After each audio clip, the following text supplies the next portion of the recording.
Bang! Neeves Knives. I'm Jared, and we are live on Neeves Knives, ladies and gentlemen. How's everybody doing today?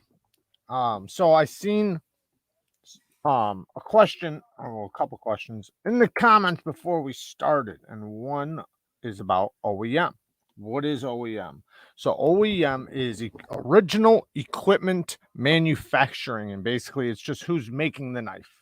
So I can have a company and own a company that's a knife company that it's my knives, but I'm not making them. So like a company overseas or wherever might be manufacturing them. So they're building, making the knives. Now there's different ways they can do it. They could just make the parts and ship me the parts, like kind of like Asher Knives. That's the way Asher Knives does it. A company makes the parts, they ship them to him, he puts them together.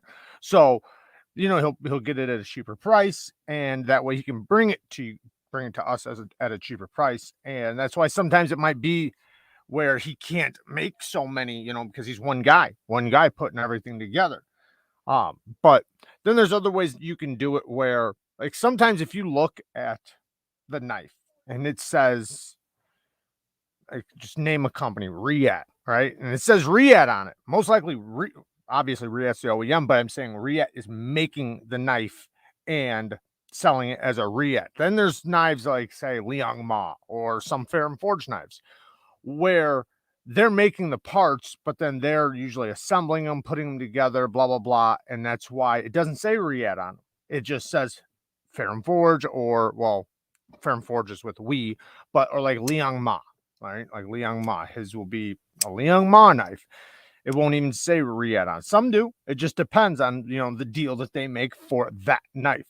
But that's what OEM is. OEM. So anytime you hear somebody say, it's a so-and-so knife, Riat's the OEM, or Kaiser's the OEM. Like, okay, O Knife has knives, right? They do lights, pens, knives, and they just recently started doing knives, but Kaiser is the OEM. So Kaiser's just making them, doing everything, shipping them to them, and then they're selling them. So there's different ways to do it. There's different ways to do the deals. It just kind of depends on the deal that they make for the price, But usually if you see the actual name of the company on the knife, then that means they're doing basically everything. The other company just designed it. Everyday EDC, what's up, bud? Thank you for the donation. Oh shit, I forgot my other computer. Hey babe, Kara, can you bring me the iPad, please? Yeah, I can. Thank you. Whoa! Thank you for the donation. What's the name of the guy / company that's making the add-on for the Worksharp Precision adjustable? Okay, so that is a secret. No, that his name is Seth, but I'm gonna link everything when I do. Okay, so I didn't do the video yet. The reason why is because there's a new part that was made that's going to basically make it to where you can, because originally I had two different size stone holders. Okay, so I had a 4-inch stone holder and a 6-inch stone holder, but now he's made it where you can get it all in one. So it's one stone holder that will do 4-inch or 6-inch.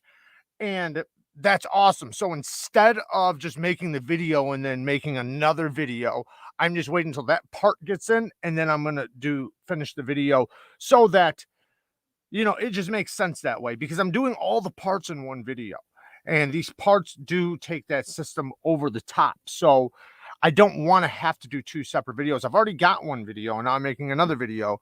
So it'll wind up being like 4 videos if I do that, instead of just making one all at one, and then everything will be linked. It's all on Etsy, just so you guys know. If you guys want a little heads up, it's all on Etsy. Everyday EDC. That $5, one upper effing weight. Well, thank you, man. Thank you for the donation, man. You guys are already hitting it off pretty quickly. You guys are getting it started in here quick. Now, I can't tell how many people. Oh, now I can. All right. Thank you, baby.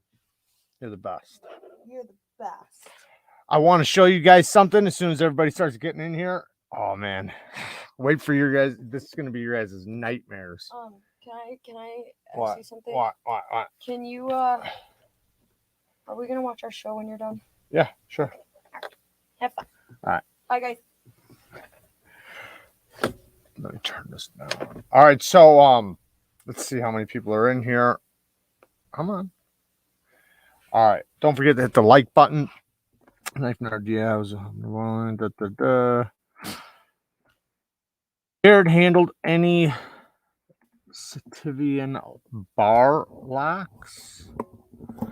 No, I have not. Not yet. I have not. What do you use to sharpen your machetes? A whetstone? No, I usually use my Work Sharp Ken Onion because it's a belt sharpener. That way I could do really big stuff. Now, I don't have to. I can use other stuff. But I tend to use that when it's stuff that's really big, or if it's beat up kitchen knives, because one, it makes a convex edge.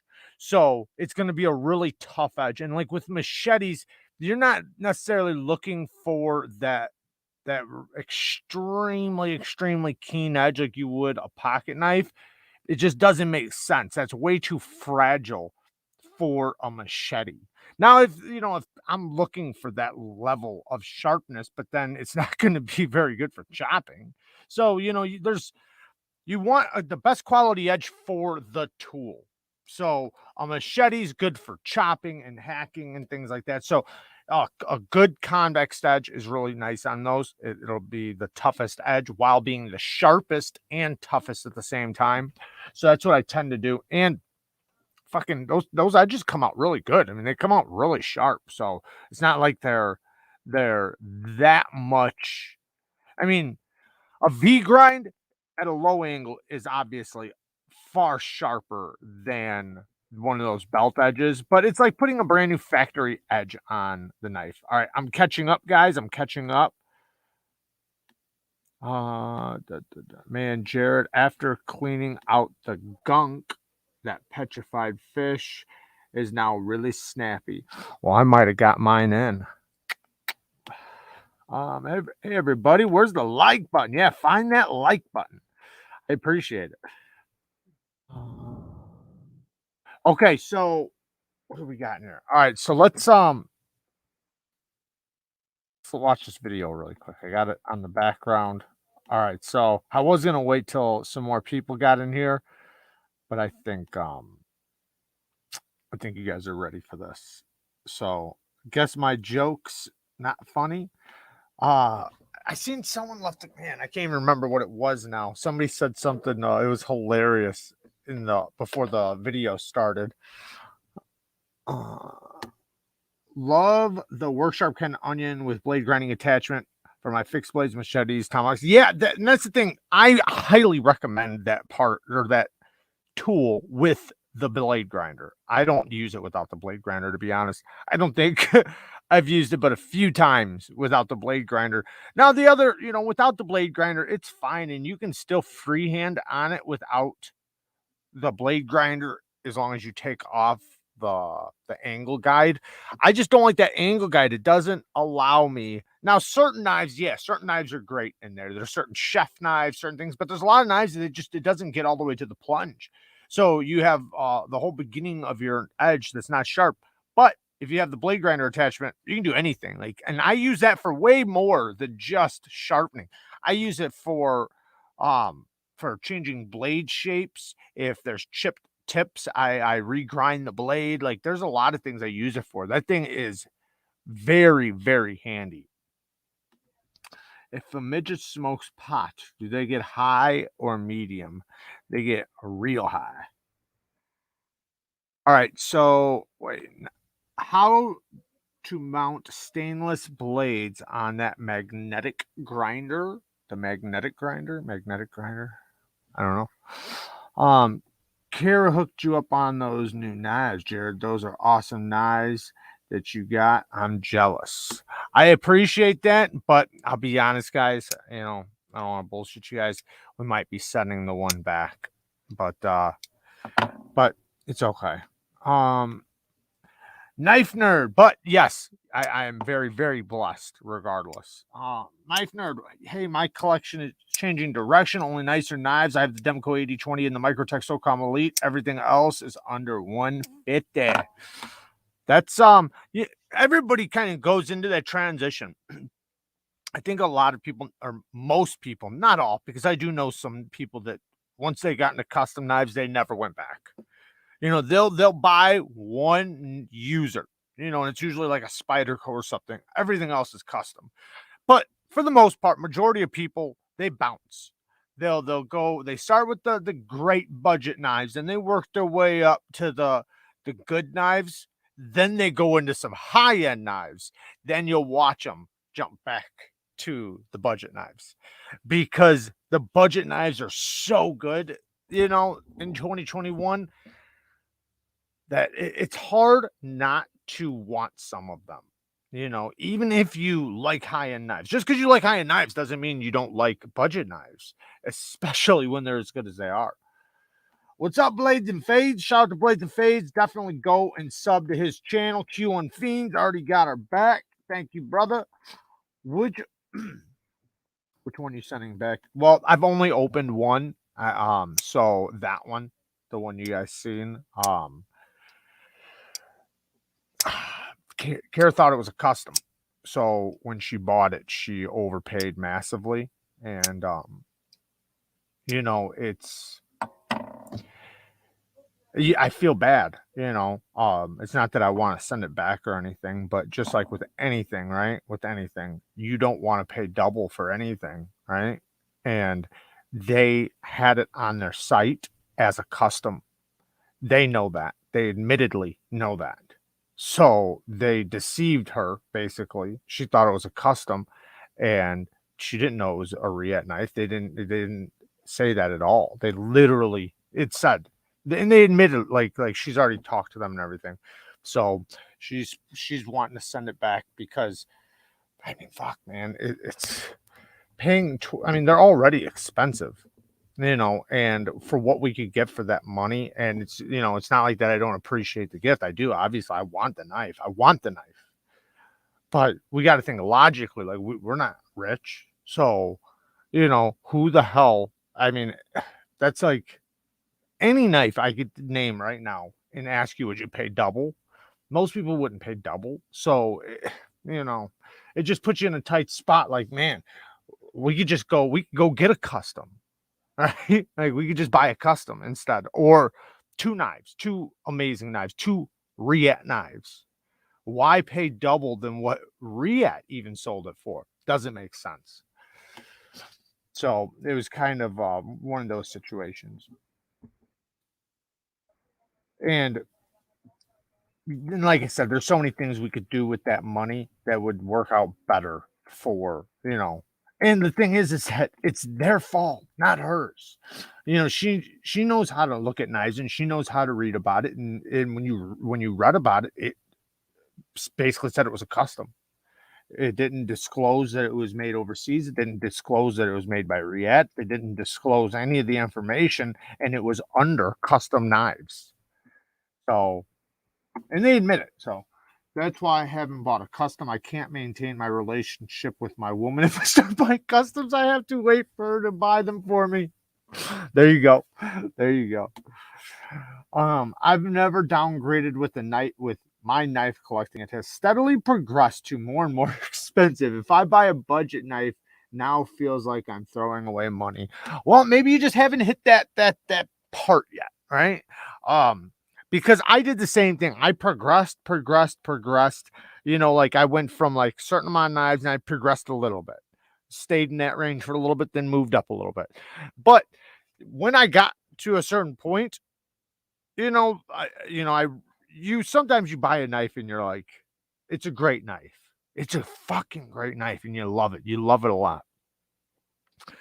But then you go back and you grab one of them really good budget knives, and it's hard to justify that price, because you're like, damn it, man, this one is so good. Like, for this much. And then you start looking at, like, man, is this thing worth $250 more than this, or something? But I think it does depend. Everybody's different. But when you're talking about prices, I'm not talking about like $20-$30 knives. I'm talking about like some of the really good budget knives between 50 and 150. You know, like, or I mean, some of the fucking $30 knives are amazing too. And the beautiful thing about the amazing $30, $40, $50 knives, $60 knives is that you can give them away. Like those are the knives like you can buy, you can have for a little bit, and then when somebody around you or a family member or whatever needs a knife, take it. Right? You don't care as much. If something happens, it's not that big of a deal, and you have to try it, you have to test it out, and it's not something that really kills you to do. And then you get other people in the knives. Yeah, it's Jared's fault that I'll buying several Kubi soon. They just dropped more. They just dropped another new one that I had in the basket, man. I had it in the I seen it, put it in the basket, and it was like a computer was like, I literally had to stop myself. Like, what are you doing? Why are you buying this? Like, you can't buy this right now. It's near Christmas. I had it in the bag, like I was buying it. Like my finger was like pang. And I was like, no, don't do that. Like, I don't even know what happened. Like, it was like my brain just, just took over me. What a dummy. What's more important to you personally and why? Blade stock thickness or thickness behind the edge? Blade stock thickness for sure. So blade stock thickness is going to determine so much about the geometry behind the edge, because the geometry behind the edge, you can have it at 20 thousandths and it can cut better than a knife that is 10 thousandths behind the edge just because of the stock thickness. The stock thickness has everything to do about the geometry. So definitely the stock thickness. Now, do I want a nice thin behind the edge knife? Of course. They're easier to sharpen, all kinds of shit. But when we're talking about cutting performance, that boils down to the stock thickness. Because think about it. I can give you, Microtech SOCOM Elite. That's like 15 thousandths behind the edge, but it's like 187 thousandths blade stock thickness. It's crazy thick. Does it cut? Yeah, it cuts pretty good for that thick of a knife, but does it cut better than a knife that's 20 thousandths behind the edge or 25 thousandths behind the edge that's 120 thousandths blade stock? No, not at all. Not whatsoever. Yeah, it's Jared's fault that I'll buy. So, oh yeah, you already read that one. But also with the taper on the grind too, the thinner it is, the slower the taper. So even if it's thick behind the edge, if the blade stock is thin, well, then that means, think about that taper. Like that's a really slow taper.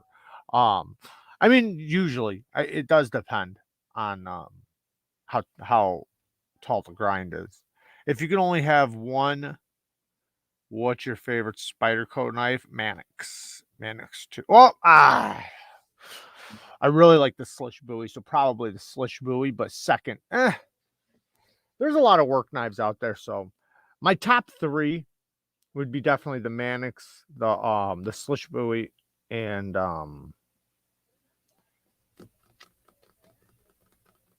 maybe the PM2, but I really like the Gale Bradley. If the Gale Bradley had a detent, that'd be my favorite Spyderco.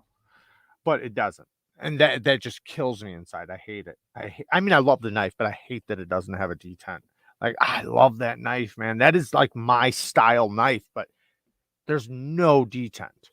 And I don't want to my detent ball is not that big on it, but besides that, I don't want to increase the lock bar strength because it's already strong and mine is already pretty far over. So I don't want to make it stronger and increase the detent strength, and in return, my lock bar will just wind up moving over to 100% lockup.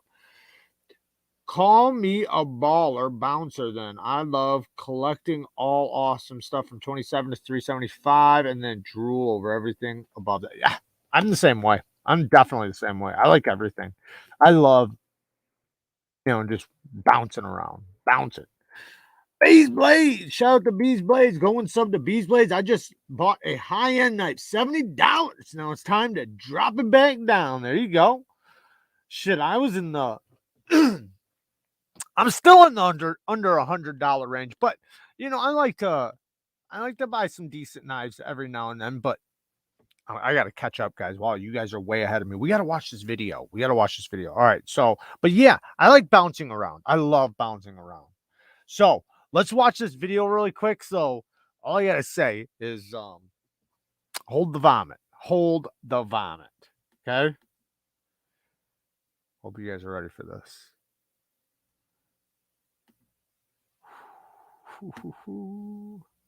Let's blow this bitch up.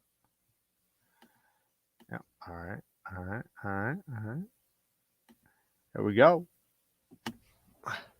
Emerson runs around $250. You squeeze them in there tight. When you draw through, our master made squeeze back so it follows that original edge. Keep the pressure on it. That's honing steel, guys. Up, and it takes very little to no steel off the knife. Yeah, you'll take a good made knife shaving sharp.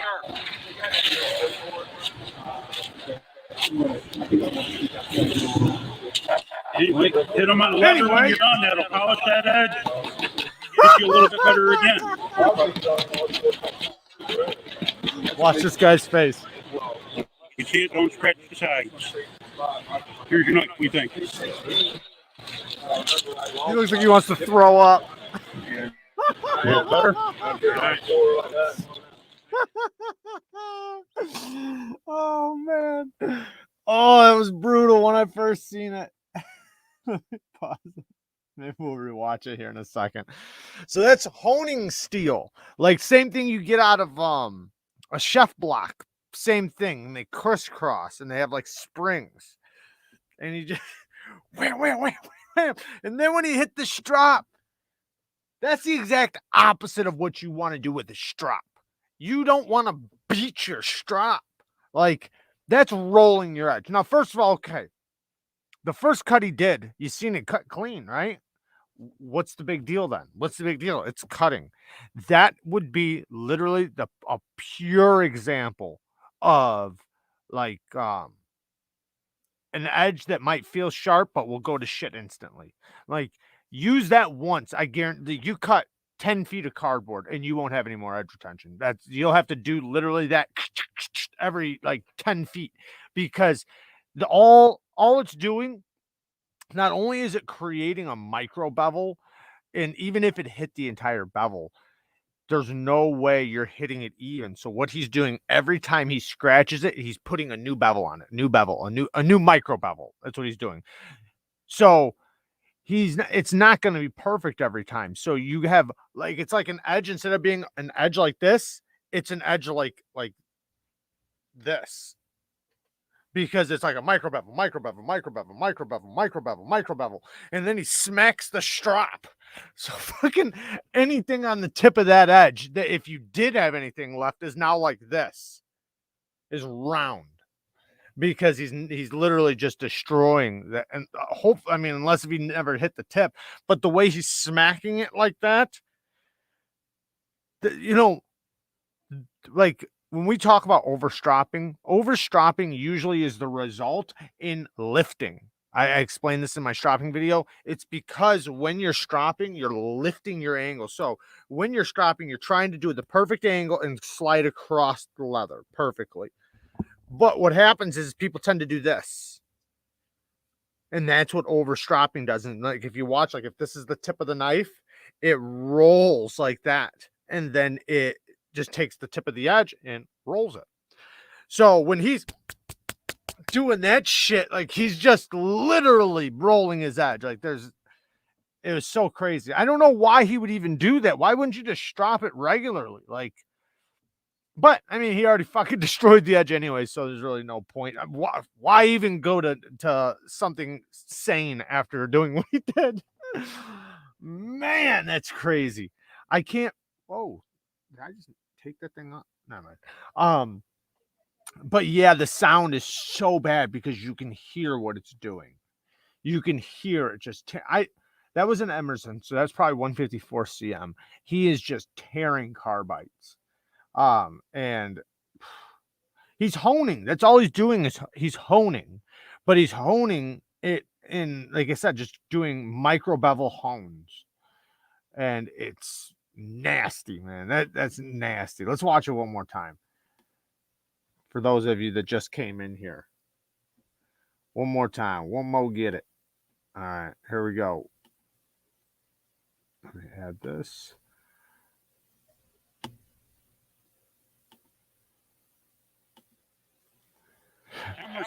Runs around $250. Worst one I can find. You squeeze them in there tight. When you draw through, our rods are made to squeeze back, so it follows that original edge.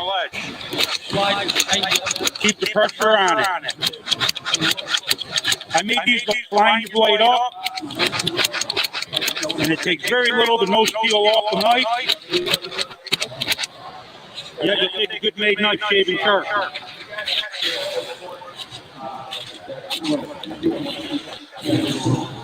Anyway, hit them in a leather when you're done. That'll polish that edge. Get you a little bit better again. Get you a little bit better again. You see it, don't scratch the sides. Here's your knife. What do you think? Look at this guy's face again. Feel better?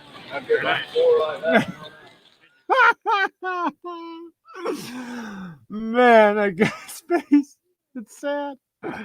Oh, because you could see, like, I don't know, man. If that was me and I guess the guy handed him his knife, so maybe he just didn't know any better. But I wouldn't have handed him my knife. I don't give a shit. Like, there ain't no way I'm handing you my knife. Use your knife. Painful, very painful. Yeah. Oh man. When you play videos, I get the audio twice. Is there a delay? Are you? Is everybody getting the audio twice? Give me a yes or a no in the comments. Are you guys getting the audio twice? If you guys are, I can probably fix it. I don't get delay. Okay, one no. My audio is good. Yes, there's an echo. Okay. Nope. Audio what? Huh. Yes. So it's on my side. I would have to probably maybe I'd have to mute my mic. That's what I would have to do. So next time I'll just do one of these. So next time maybe I think that might work.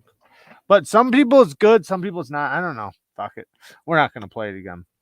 Unless the people want their nightmares met.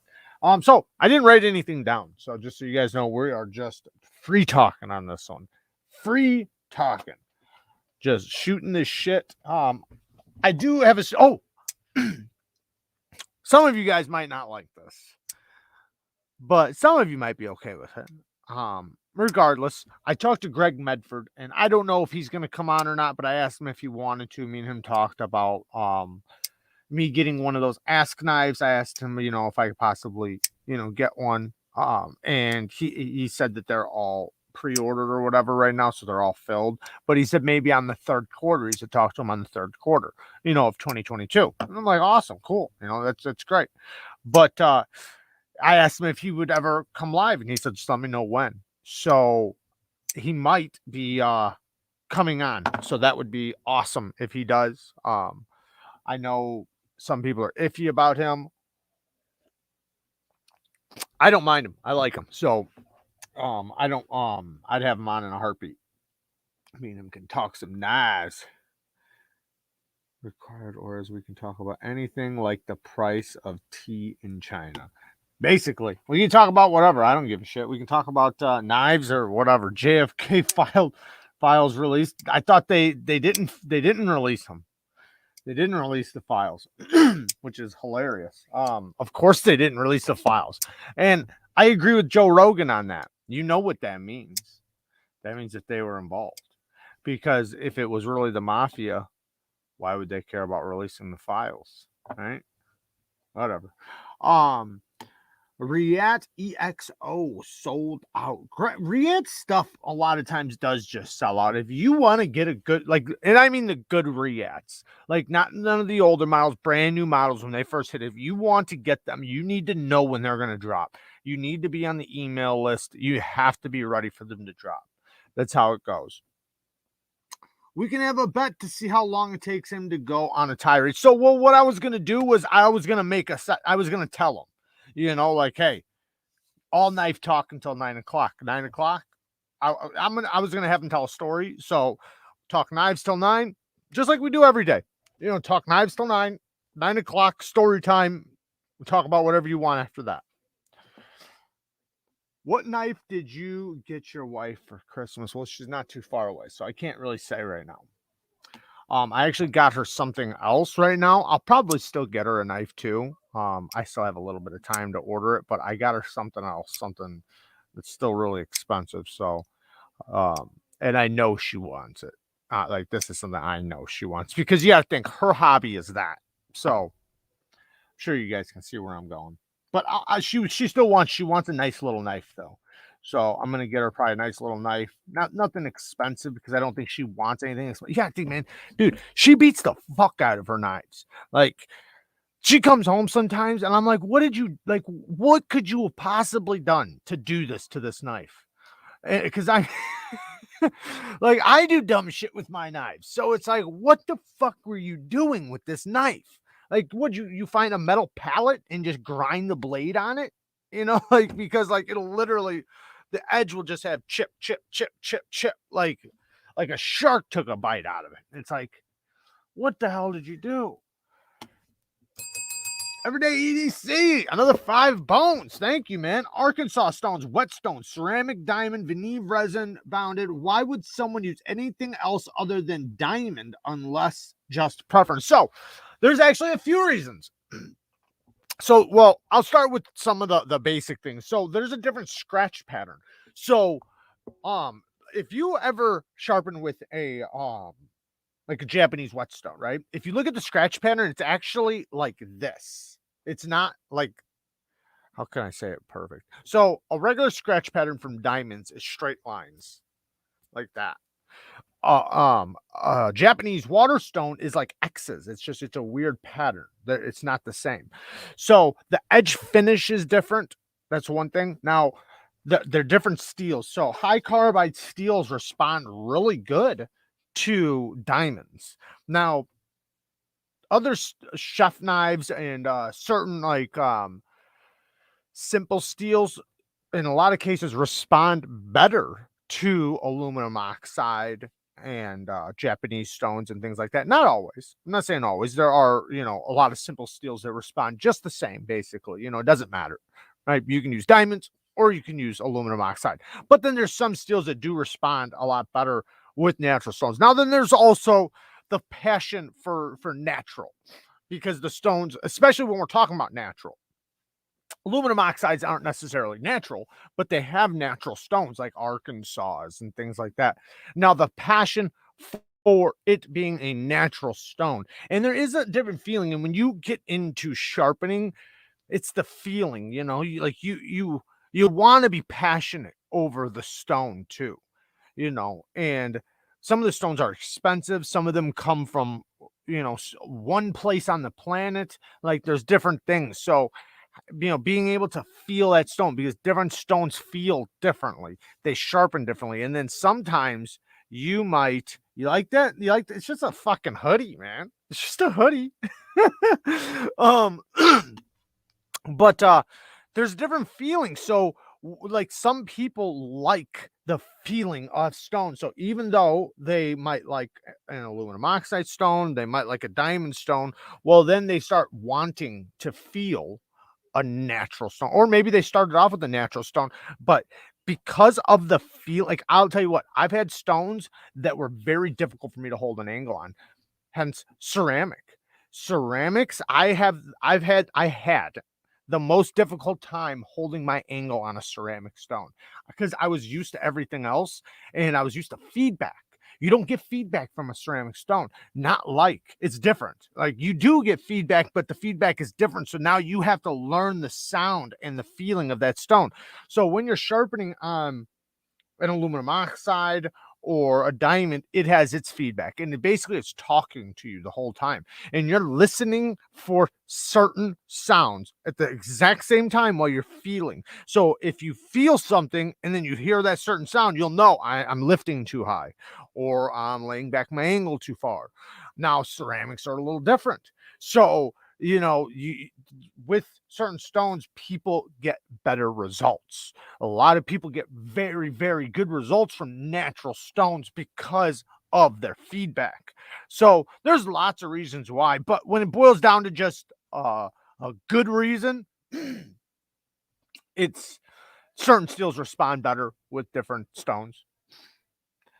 I can't get my XM24 to come close to centering its blade no matter what truck I try.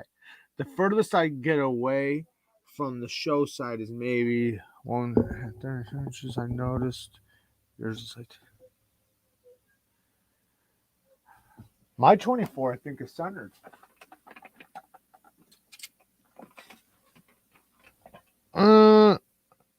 Mine might be slightly off right at the moment, but I can probably just turn the pivot. Mine might be a tiny, tiny bit off right now, but I can probably just tighten the pivot a little tiny bit. But I don't know. Maybe it might be that new scale because you have a scale on yours. I have a scale on mine. It might be that. I can't remember if my other scale was. It's such a tiny bit. Like this is centered to me. Like this is so close to being centered. But yeah, I mean, carry tungsten carbide. But yeah, I don't know. I give her whatever knife, man. I mean, I figure they're all tools. I don't really give a shit, to be honest, but sometimes it's just weird. It's like, what could you have possibly done today? The only thing I could think of is like there was like a metal or like a metal wire surface, like a those shelves that are made out of wire that have like little tiny squares, as the shelf. Like she dragged the blade across that or something. I'm role playing as Sam Wan, related to Annie Wan. Who's Annie? Can you tell us anything about your sale coming up or Patreon giveaway? Okay, so the Patreon giveaway, I'm sending the custom knife for the Patreons to Knife Modders. They're going to do a carbonized lock bar, or they're going to carbonize the lock bar, so there's no more lock stick. I just wanted to tune it up for you guys. I didn't want to give you guys a custom knife with lock stick, so they're going to do that when it comes back. I'll just do the giveaway as soon as it comes back, and throw in another giveaway at the same time. So there's going to be more than one giveaway. That way it makes it worth it, because we're going to have our Christmas giveaway and the last giveaway all in one. And I'll throw in some extra stuff. We'll make it really special. So that's for the Patreon giveaway. Now, I'm also, as soon as right after the New Year's, maybe after like 2 weeks, maybe after the New Year's, I'm going to do a pretty decent sized knife sale. I'll probably give it to the Patreons first, and then whatever's left, after like a week or something. Is there a phobia for fear of your knives taking a wash in the dishwasher? You should not do that. So that's one thing. Don't do that. Just because it's dishwasher safe doesn't mean you should do it. That's the reason why you don't want to do that. Now, there are some knives that, like, if there's nothing around it, it might be okay. But the water gets into the pores and can rust it and patina it. Another thing is it can make the handles expand, especially if they're wood. So now you can have warping.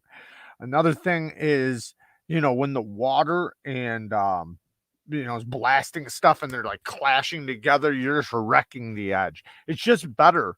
Just rinse it off in the sink, soap and water, and dry it off. It's that there's nothing hard about cleaning a chef knife. So I don't know why anybody would want to put it in the dishwasher, to be honest. My XM18 is dead ass centered too. So are all of my other hinders. My XM24, he just showed it to me. I didn't even realize it was off center a little bit. I bet I can get it centered though just by turning the pivot a little bit. I just don't have the tool right here. Because I never realized that it was off. He had my knife last, so fucking action, sweet. And it's off such a tiny amount, like you don't even realize it. Like it's damn near perfect. So I ain't bitching. If it was off any more, then I'd probably, care. But it's got a custom scale and everything. Not that it matters, but Jared, did you realize on last live that we was trying to give? No, I did not. He jumped in right at the end. That was Seth.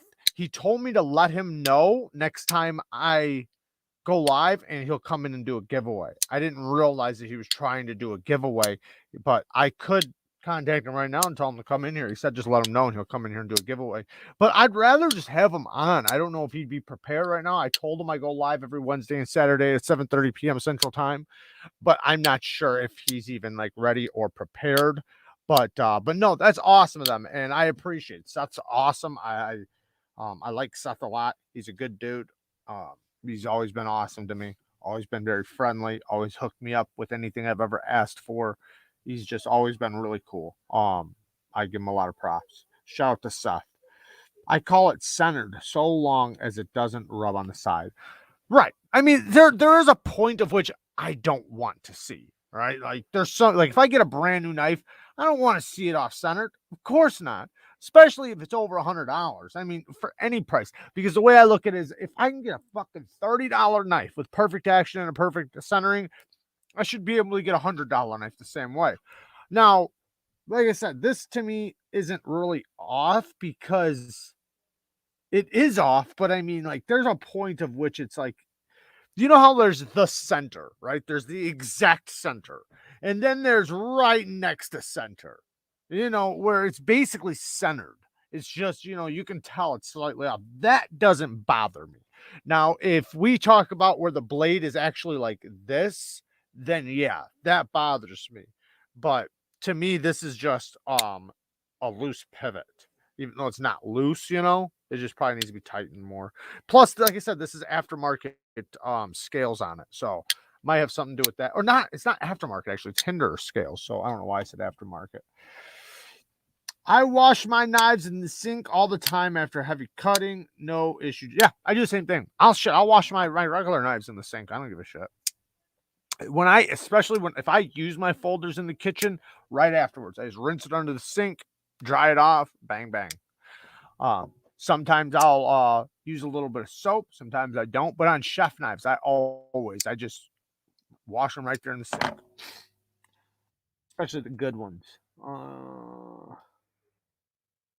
Yeah, we was sneaking in and trying to be subtle. That was their mistake, being subtle. Yeah, I wish I would have noticed. Like he even said it, like that he didn't realize that it was like the end. So pocket checks. What did everyone carry today? How's it going? Y'all may have missed the notifications. Don't judge me. You are being judged right now.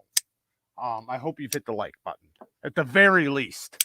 I got the Ferrum Forge 3.0 on me right now. I actually was carrying something else all day, but we're not going to talk about it until tomorrow. But I was carrying this for a while too. And that's what I have right this moment. Actually, I have something else in my pocket, but I'm not going to show you guys. But I got this on the table. What are you guys carrying? Let's get serious for a moment. AUS 8 or 8CR. I think they're basically the same thing. You're not going to find much difference between them.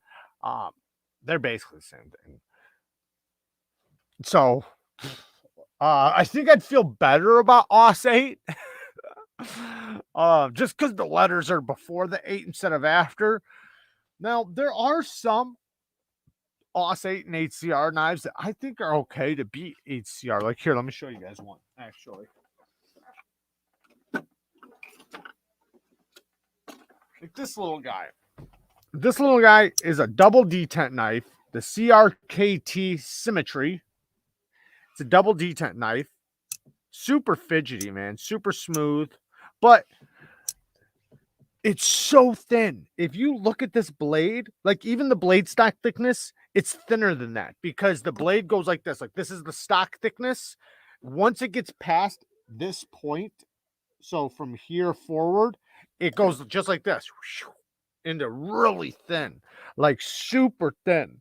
So it's not even as thick as the blade stock. And then I think it's a hollow. It gets super thin behind the edge, a very tall hollow grind. This thing is a laser beam.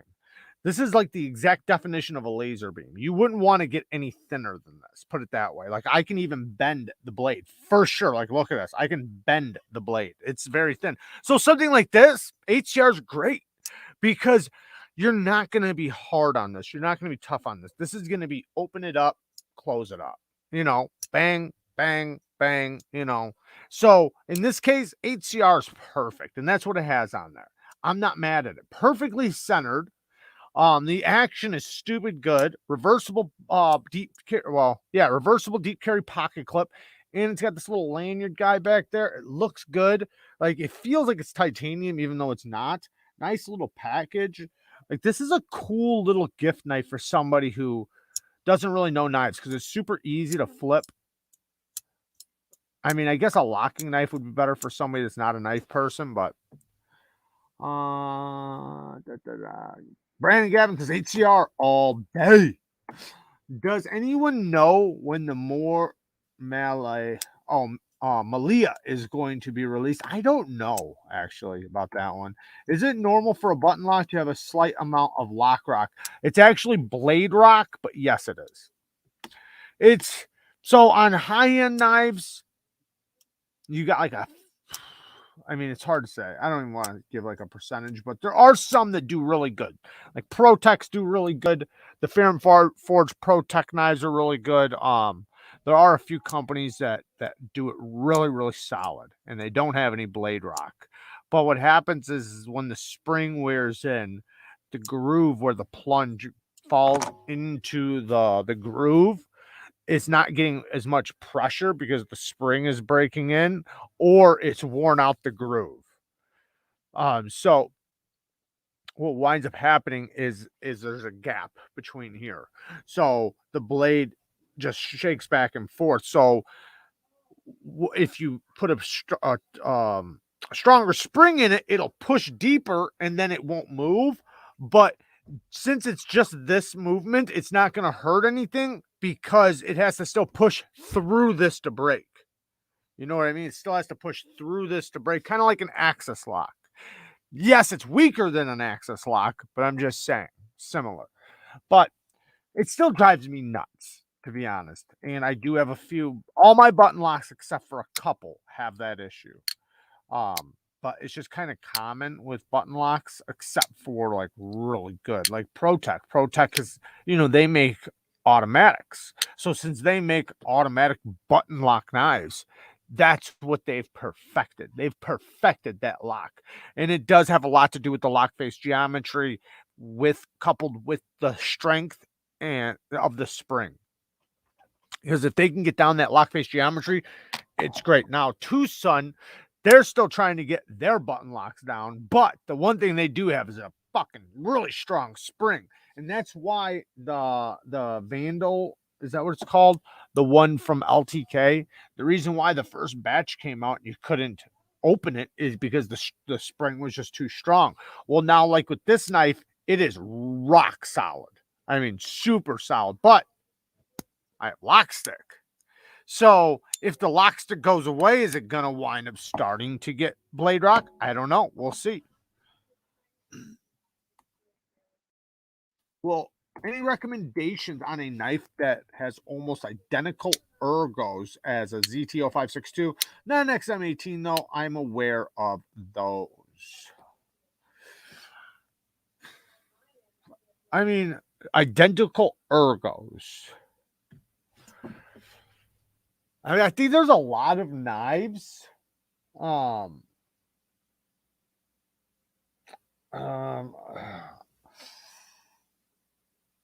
I think there's a lot of knives. Like you could even say like the Giant Mouse Ace Grand is a micarta version. It's kind of similar, and I'm just talking about like the shape, but it's not the same.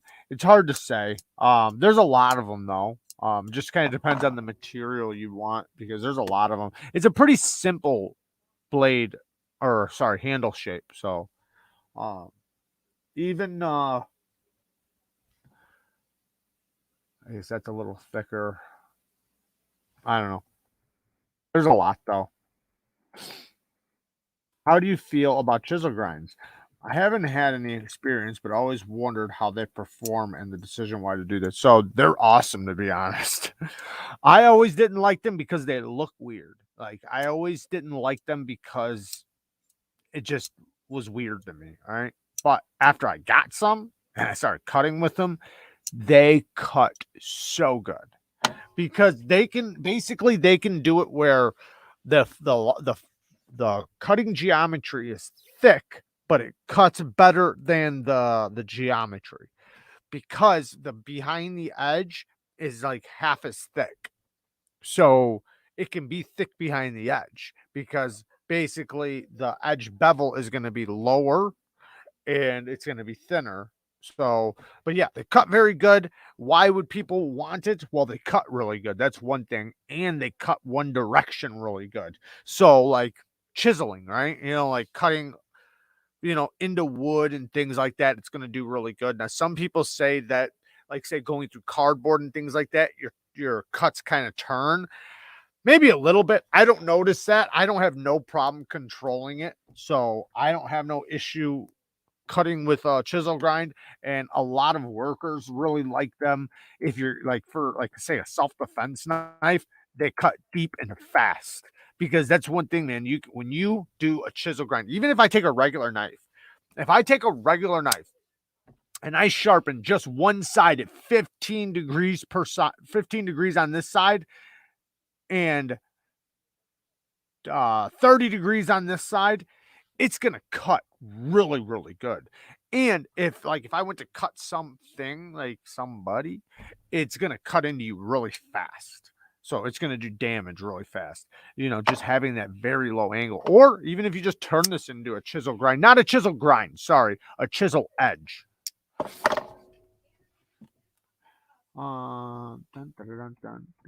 Tucson TS 223 and Civivi Pintail as a secondary. Awesome. That's a great carry right there. That's an awesome carry. Dad joke of the day.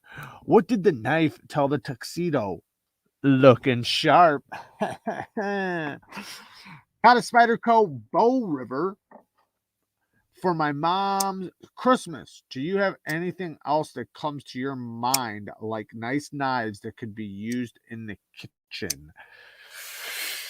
Yep. The Spyderco Chef, any of, I wouldn't say they'd be good as a kitchen knife, but for stain resistant purposes, any of the quiet carries, I think a lot of knives can be fine in the kitchen, especially if they're really thin, tall.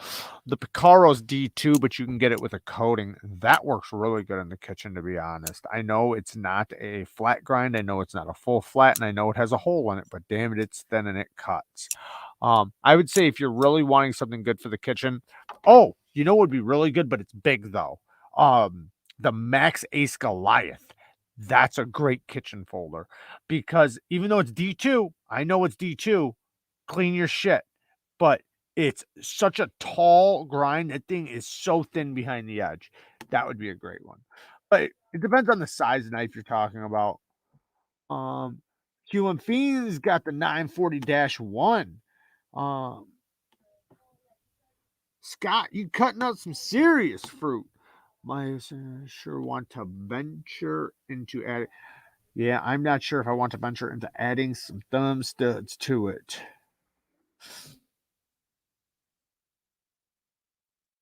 John Powell says BGM, Texas, Bowie. There you go. Yeah, some of those BGMs, especially if you get a full flat. Yeah, there you go. That Kunwao Tao, that would be a good one. full flat. Oh, you're carrying the QSP Penguin and the titanium fatty slash. Oh, the penguin, the titanium penguin and the fatty slash. Awesome. Great carry right there. The VV Riffle and the Tucson TS16 and M390. That riffle, man, that riffle is awesome. Such a good knife. Guys are PPY. I just recently seen that. I think I might have one coming. The Varga VBR. Great knife. VV Little Fiend. Seems logical. Says he carried his wee banter for the beginning part of the day. Did it smell laundry fresh? Boost carried the pair 3 crew wear again today. Nice. That's awesome. Crew wear is such a good steal. On the Main Street, another good one. Hinder half track. Nice. First KME edge on it. Hell yeah. All right, I'm gonna jump all the way down because I gotta catch up. You guys are talking without me. How do you feel about? Oh, I already read that. Why did it jump back up? Holy shit. All right, I'm just catching up. I didn't realize my comment section went up. Just got the AD10 QM Fiend. It's heck of a knife. It was on sale at Amazon. Just got. Okay, everyone has been saying the riffle is a good knife. What is good about it? Well, Civivi's 14C28N is HRC to like 61, which is a really good HRC for 14C28N. So that's one thing. It has the best performing 14C I've probably seen. So that's one thing.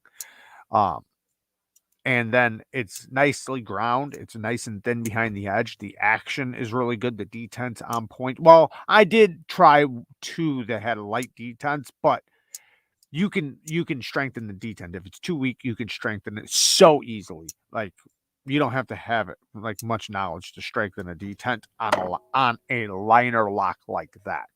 But it's just a good knife, solid knife, really good knife, really good cutter, really good action, good steel. And a good price.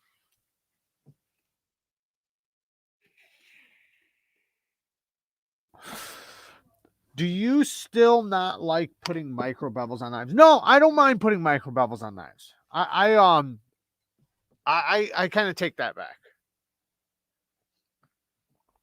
I don't mind, like, so if I have a knife, there's a couple reasons when I use it. One, I've put a very, very low angle on a knife and I want to have extreme cutting performance and sharpness. And I want to make sure the edge is nice and stable. I'll put a micro bevel on it so that it increases the toughness of me having such a low angle on blank knife. Now, another reason why I would is say I have a knife and I've been using it and I don't want to sharpen it, but I need a sharp edge on it. So I'll hurry up and throw a quick micro bevel on it, give it a little stropping, and it's good to go. Another time, maybe if I have a knife and I've already put whatever angle on it and I'm noticing micro, like I can tell it's getting tiny bits of micro chipping, I'll hurry up and throw a micro bevel on to prevent further micro chipping before I do a full-blown resharpening on it. Now, a lot of times, like you can just strop instead of throwing a micro bevel on for like the wear. Like if you've been using it throughout the week and you've been, your edge isn't as sharp as it was, you can just usually strop it. But in many cases, that doesn't do as good as honing it or doing a micro bevel. So if I have time, I'll hone it, which usually doesn't take that long anyways. But in many cases, like I'll just hurry up and throw a quick micro bevel on it and run out the door. But no, I do think micro bevels have a great place for sure. Got a Sencut Sidious today because it's 25% off. Liking it. Quick flipper action. Yeah, there's a bunch of knives that are still having a good deal. Like the Kaiser Deviant, $130 right now. M390 copper and micarta. There's 2 different versions. They have the tuxedo version too. 1911 said he carried his riffle the first time in a month today. Nice. I cannot fix the centering on my XM24 no matter what. I can still tighten it up to where it's obviously tight. I tried a few tricks where you pull the blade over with loose screws and tighten it up. You know, there are a lot of little tricks, but you already tried the moving the blade over, like putting pressure on it while you tighten it. And then when you let it go, close it and then loosen it back up. If you've already tried that, then the only other thing I do is take the scale completely off again. And when you lay it on there, and make sure it's nice and flat. Tape the back side of it so the screws don't pop out, and make sure that scale is nice and flat. And then go through and do not tighten the screws.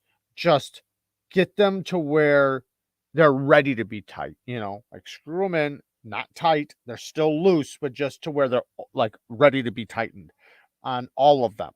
Every single one, even the pivot. Then snug the pivot a little bit, snug this screw a little bit, then snug this screw a little bit, then this screw, kind of like a rim where you go back and forth. Then go to this one, snug it a little bit, then go back to this one, snug it a little bit, and then snug, snug. Then go tight, tight, tight. And you're basically trying to make sure the scale doesn't go on like this. You're making sure it goes on perfectly flat. That's the next thing that I would try if I was you. I love Civivi's 14C takes such a nice edge. Yes, it does. 14C takes a very keen edge regardless. Now, when you can get it from a company and they're heat treating it at 60, 61, 62, that takes 14C to another level. Like most companies are doing it like 56, 57.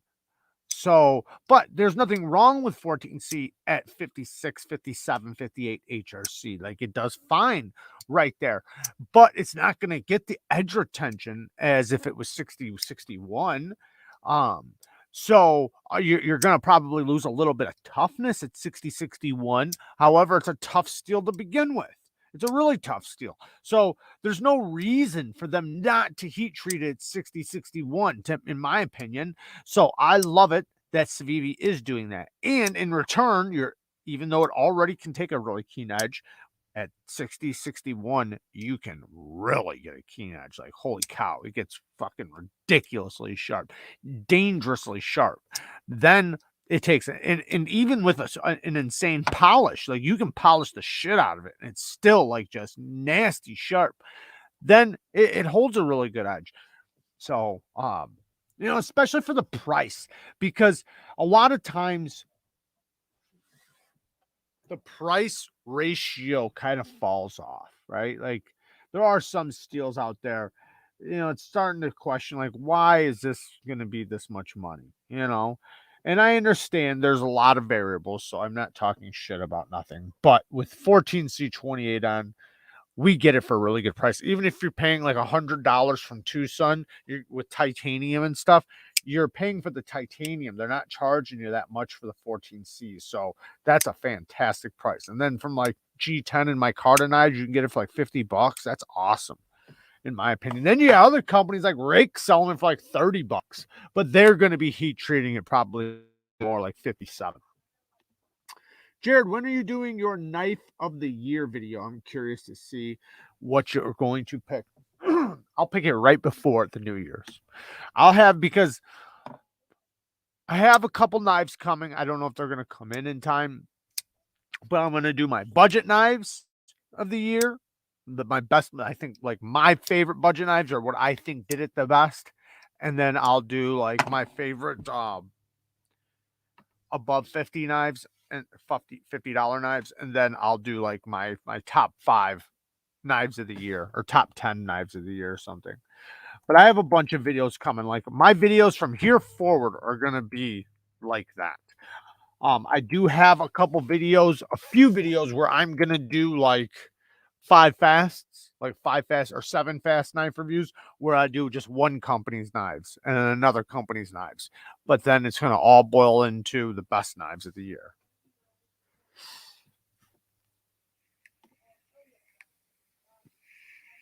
In terms of a good hard use work knife, something I will absolutely destroy. Would you recommend 1095 The Becker BK22 would be a good example of what I'm looking at. Yeah, 1095 is a really tough steel. So if you're talking about tough for fixed blades, then yeah, 1095, 5160, things like that. 3V, 4V, shit like that. But if you're talking about on a folder, then it'd probably be a little bit different because like it depends on the folder. But the Becker BK22, what is that? That's a I can just go like this. That is that a folder? BK2.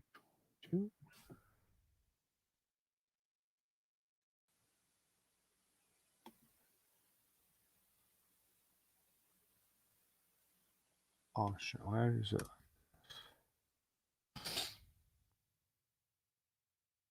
Okay, so that's a fixed blade. Yeah, 1095 sounds good. Because that looks like a hard use fixed blade. So anybody who wants to see it, just look it up really quick. But yeah, I think 1095 is an extremely tough steel. So yeah, watch Tas's video on the riffle, but avoid Lefty EDC's video on the riffle. There you go. There you go. Yeah, avoid one, watch the other. I like 17 and 15 micro now. There you go.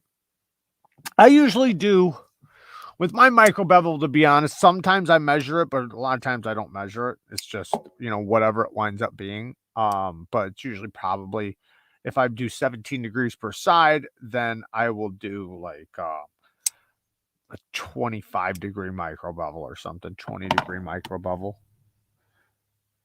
Yeah, more like a 20. Dominic, what's comparable to Nitro-V steel? Also, is it a budget or premium steel? Nitro-V steel would be considered more like a budget to mid-grade steel. And you could compare it to 14C. You could compare it to like 14C 28N, 12C 27, 154 CM, things like that.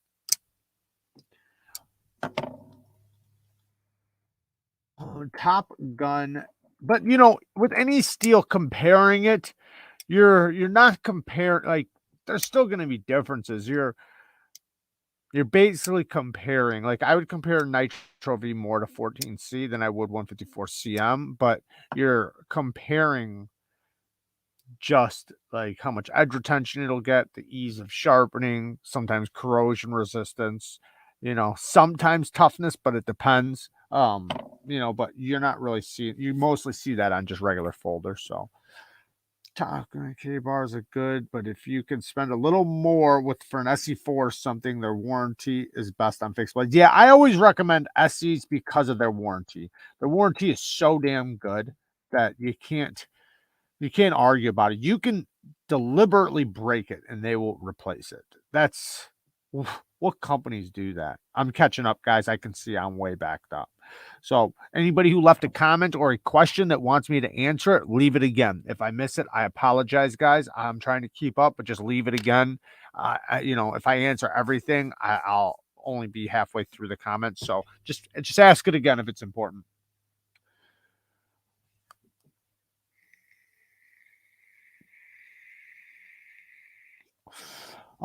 Steel Forged to Fire says he prefers 5160, especially on hard use Bowies. That's what I got on my kukri. That seems logical, gamey. That's 5160. Let's check it out. Fucking Douglas always has to fuck something up. Ooh. I'm just waiting for the day. Just wait for the day.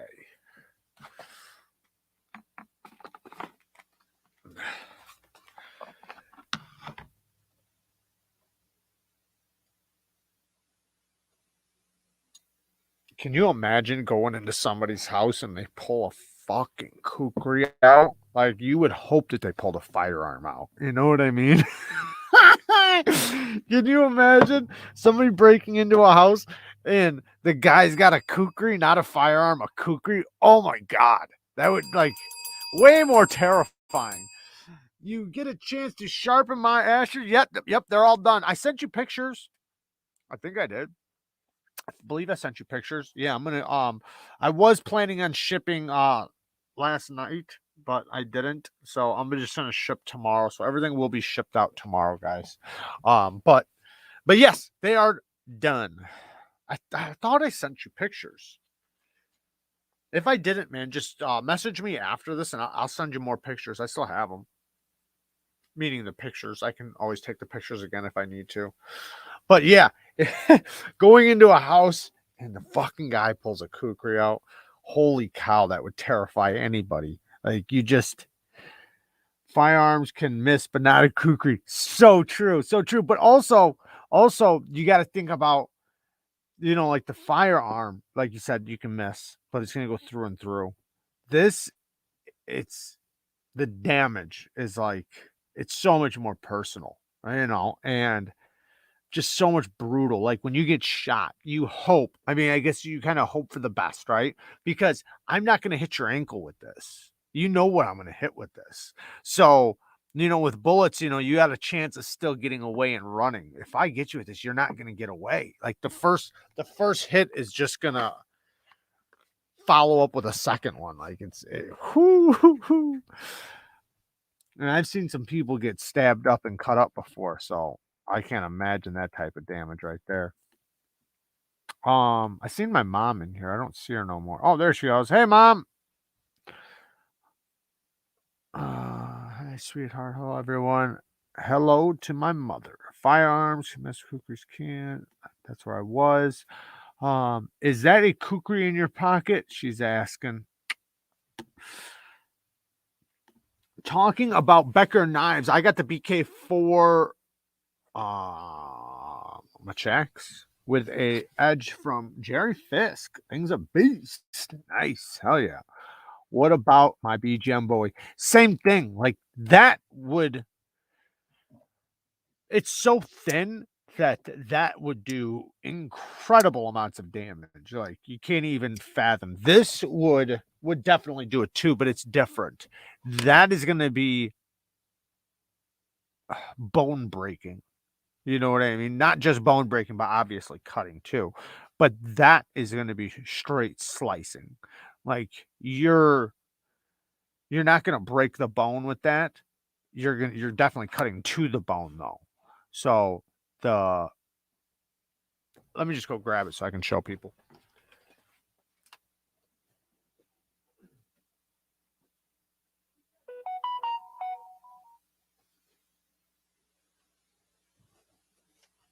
Just in case, for those of you that don't know what we're talking about, I got the edge taped because I didn't want it to get duller going in and out, so I taped it. But this thing is stupid thin for the size of a knife. That's why I said this is a great barbecue knife. Like you can cut steaks up with this. You could, and it's 3V. So you could go through a forest and cut down branches and things like that. This is a great camp knife, chef knife slash, like I said, camp knife, trailing knife, hunting knife, barbecue knife. Like this thing would do so good at a barbecue. But it's so thin and so wieldy. Like you can, like you're fast with this. This is very fast. So Top Gun, you need some Flex Seal tape. I got the new Gen Para 3. Then I got a Paramilitary 2, and I like it a lot better. Para 3, they're two different knives. It's like relating a pickup truck to a BMW, right? They're just so different, right? One's for work, one's for luxury.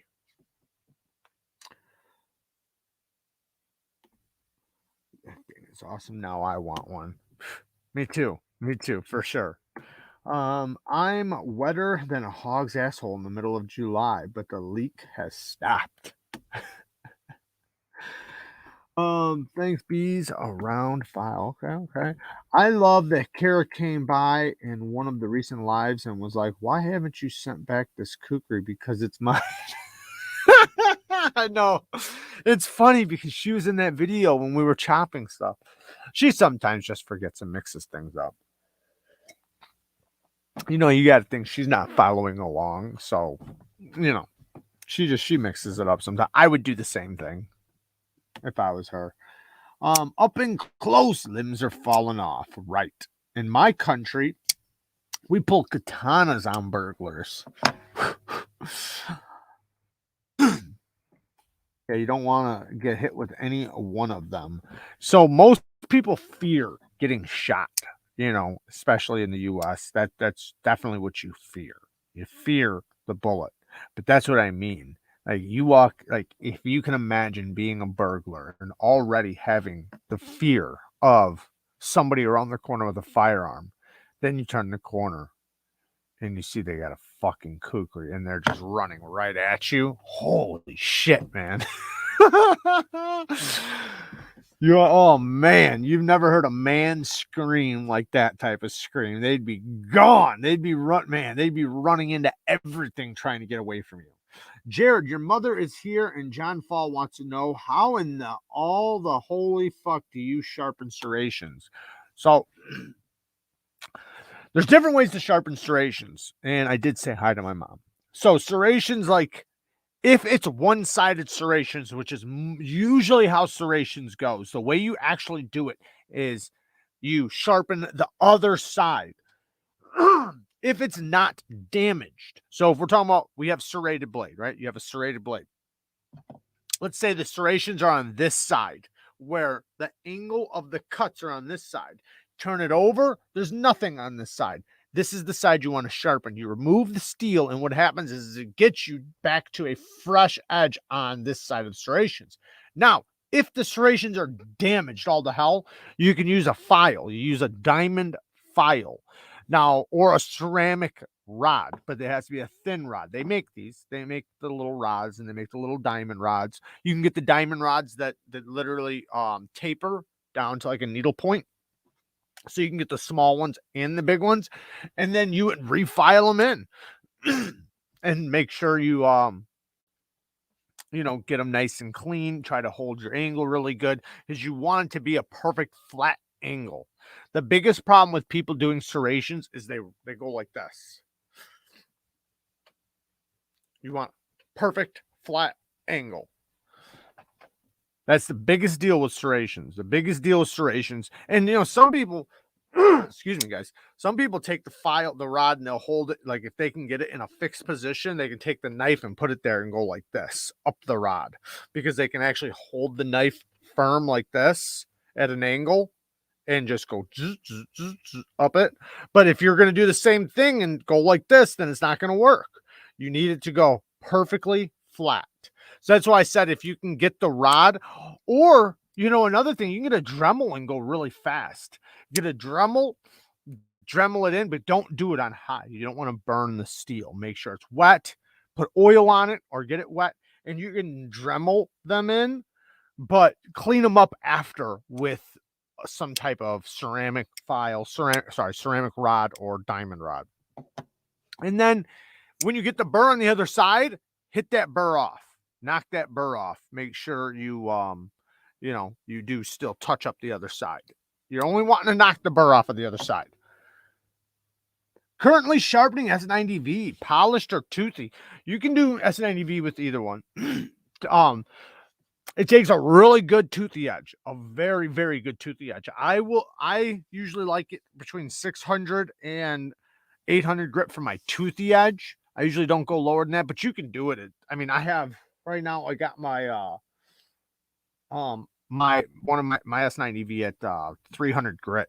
So you can go lower, but it does really good at 600 to 800 grit. And then if you're going to take it to a polish, just make sure you do your deburring really clean. If you can deburr it really clean, you can reveal a very, very keen edge. And if you lower the angle too far back, you will get microchipping. Just letting you know right now. If you lower your angle back too far, if you're doing 15 degrees per side, you might want to micro bevel it, but just be careful with being at a very low angle with S90V. It will chip. Or it can.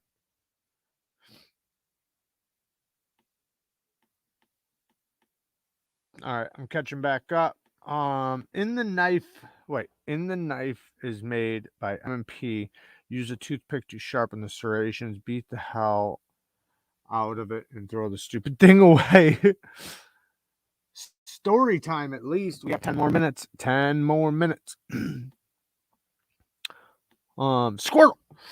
Jared, Scott Gunn just told me he will send us both a bottle of his Gunny Glide Thick and Gunny Magic, which is his new OTF formula. Try it out and see what you think. Yeah, I'll take some. I don't have any OTFs though, so you don't need to send me any OTFs stuff.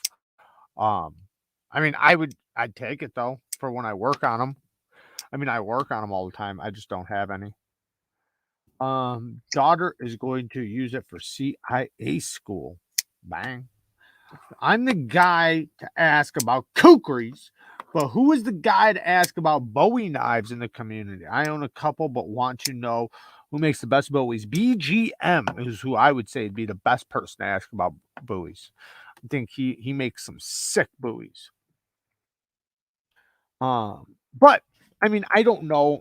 I guess what you're asking though, who's the person? Because just because he makes them and grinds them and everything else doesn't mean he's like qualified to know about them necessarily. I think that's what you're asking more of. And I couldn't answer that, to be honest. One person I think that does know them pretty good would be Timbo. He's a big fixed blade guy. That's who I would personally go to, is Timbo. I keep my just like I would go to, seems logical for kukri stuff. I keep my kukri in my truck and have a Barker Bravo machete and 1V for indoor fun. That indoor fun will get you.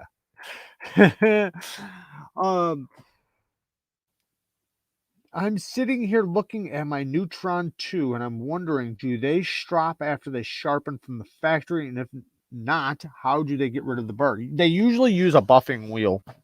Some type of wheel, like they have like a buffing wheel with compound on it. So they turn the wheel on, they put the compound on the wheel, and then they hit it on a wheel. That's usually how they do it. I'm not saying that they do it exactly like that. I'm saying that's how most factories do it.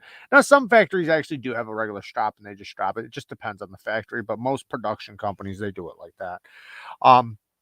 Now, that's also why sometimes you might notice that a knife needs to be stropped when it comes, because just because they did that doesn't mean they did it clean or did it good.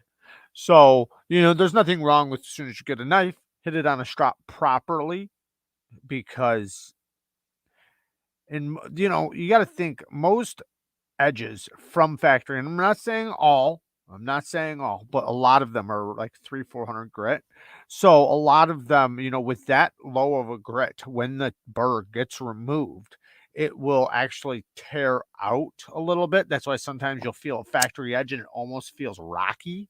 You know what I mean? If you guys know what I mean, like it'll almost feel rocky at the edge.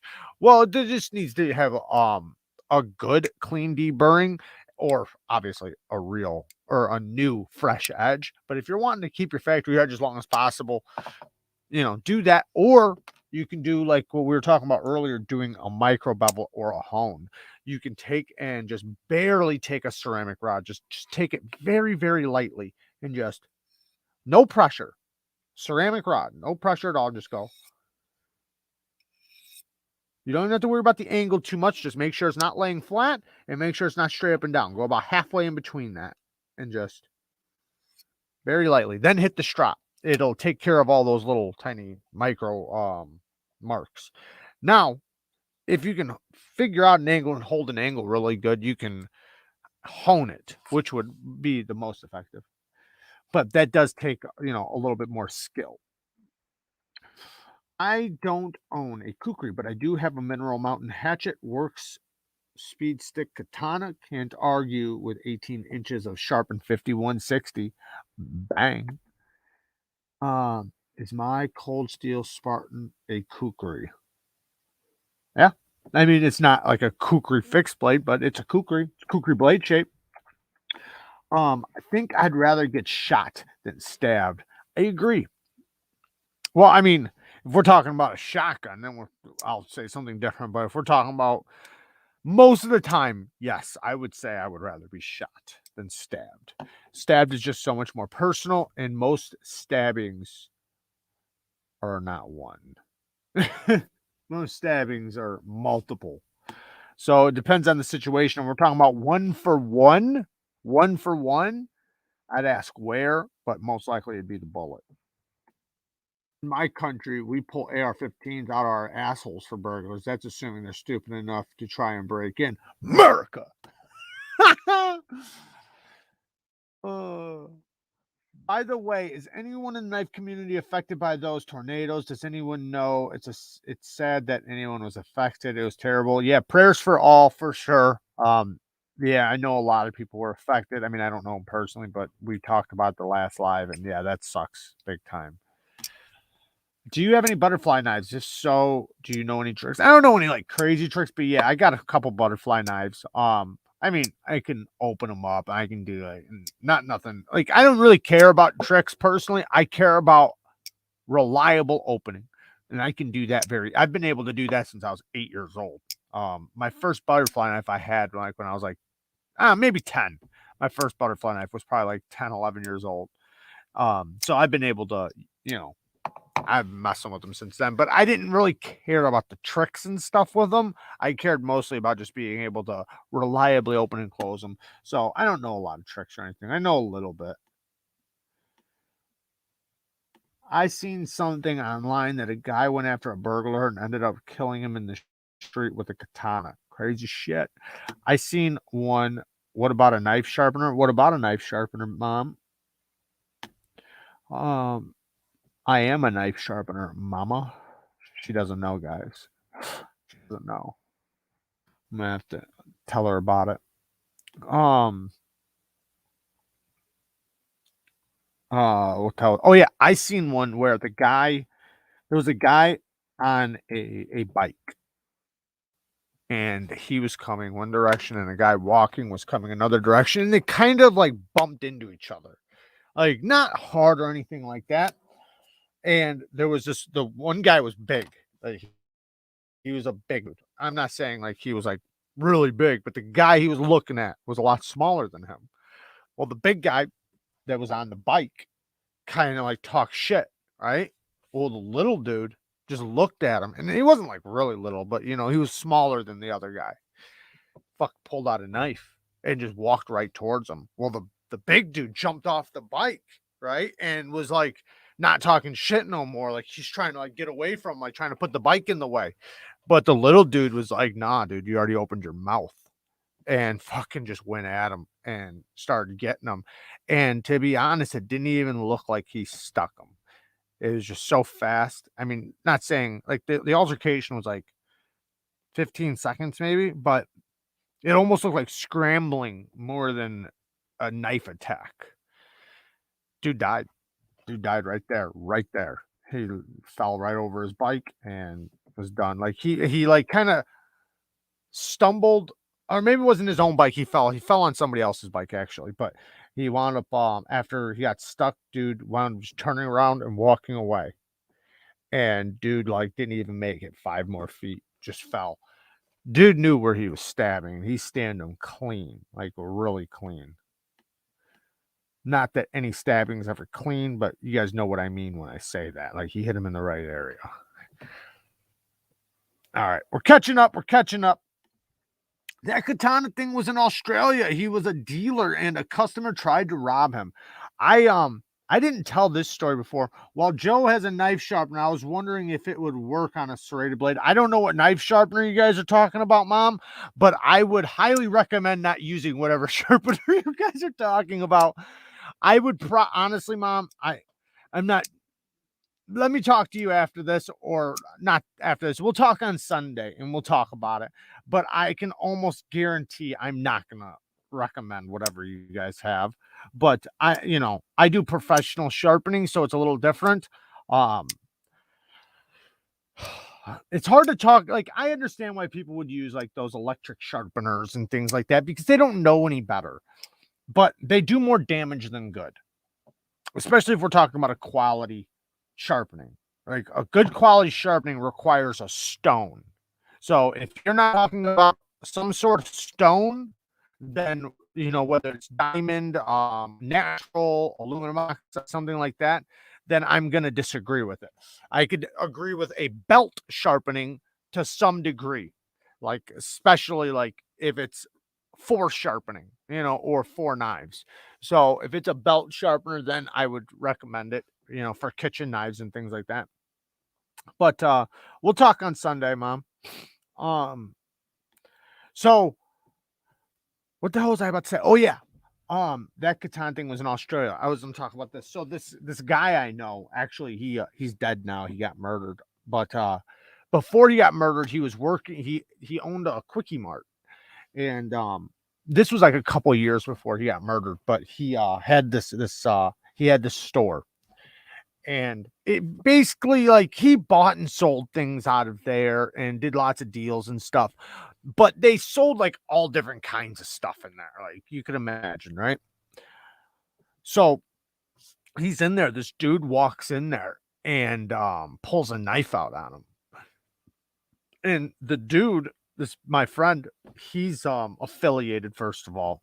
So he's already like, you know, what he's affiliated with is already like on another level. Most people, if they knew that, they wouldn't have messed with him in the first place. But whoever was robbing him was just some dude off the streets that probably didn't know any better, but just knew he had money. Somebody probably told him, dude has a lot of money, blah, blah, blah. Anyways, he goes in there and he pulls out a knife on this dude. And dude looks right at him and just pulls out a shotgun right out on him. Just bam, right in his face. And dude's terrified, right? Like he doesn't run or nothing. He's just standing there. And dude takes the shotgun. I probably shouldn't even be saying this stuff, but then smashes it right through his teeth, right into his mouth, just wham, and just knocks all his teeth out. And yeah, like messed him up bad, like real bad. And wound up letting him go. Like the cops didn't come or anything, just basically scared the shit out of him. But no, it's electric sharpener. I know. I figured it was, Mom. I figured it was. And that's something I would say stay away from. But I understand why you guys have it. You guys are just looking for something fast. But no, those usually wreck your knives. Electric sharpeners are made for you to destroy your edges, basically. Like, that's all they're for. I mean, I'm not going to say that's all they're for, but that's what they do. That's the effect. Does your edge get sharper? Yeah, but not for long. That's why it's destroying it. It's basically just putting a bunch of micro bevels on it. And yeah. It depends on it, but hey guys, I showed up just in time for story time. All right, we're going to talk about it. All right, we're going to get to story time in just a second because I know it's past that time. But yeah, some of those electric sharpeners, they wind up wrecking your edge, and your edge isn't going to last as long as it would if it was professionally sharpened, right? Like, you could say that about a lot of things. Just about anything. The difference between, say, I don't know, anything out there, right? You know, anything out there that's just slapped together or professionally done, you know, the difference. So, you know, somebody who does something good or professionally isn't going to recommend, you know, like, say if I say if I build patios, right, out of concrete, I wouldn't recommend just slapping some concrete on your patio. All right. I would recommend doing it professionally, you know, framing it out, pouring it, doing everything professionally, leveling it off, and, you know, but I'm not saying it's not going to get your knife sharp. It'll get your knife sharp. It's just not going to last very long. You'll wind up removing more and more steel constantly trying to get it sharp. So it just depends. But yeah, shit, I missed that. Hawaii Knife and Gear. Go and check his channel out. Awesome, dude. I'm glad he's in here. But yeah, go and check his channel out. Thank you, Fiend. I know you didn't know, Mom. Most people don't know. Most people don't know. Just like those pull-through sharpeners. Most people don't know what that does to your edge. And it's just, it is what it is, you know. That's how they're selling people things that they don't know, right? They just think that it's a sharpener, it's going to get their knife sharp, and it will for a second, but that's just because it's just for a second. It's doing a bunch of damn basically to get your, because the real thing to making a quality edge is doing 2 edge bevels and then knocking the burr off. What it's doing is it's just making a whole bunch of scratches down each side and just making like this. Instead of this, it's doing this. And then the very tip has a little peak on it. But that will quickly just get knocked off. Keith knocked out by a shotgun says you ain't worth pulling the trigger. Yeah, he was probably a homeless dude or something. Like he wasn't. Are you going to sharpen my kitchen knives? Well, sounds like you already got a knife. I mean, I'll sharpen your kitchen knives. Thing is that like for me, I can do it quickly on a belt or I can do it with my stone, but to do it on a stone takes me a while. And I can imagine how many you got. If you bring a few, I can bring a couple things and sharpen them.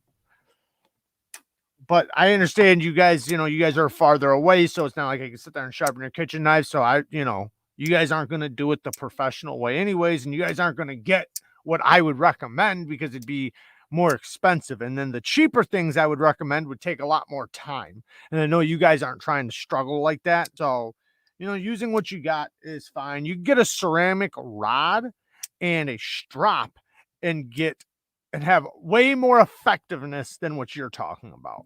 And that's what I would recommend to you guys, to just touch it up. Instead of trying to do those electric sharpeners that are damaging your edge, just get a nice ceramic rod and very lightly, I've got videos on it, and then stropping it.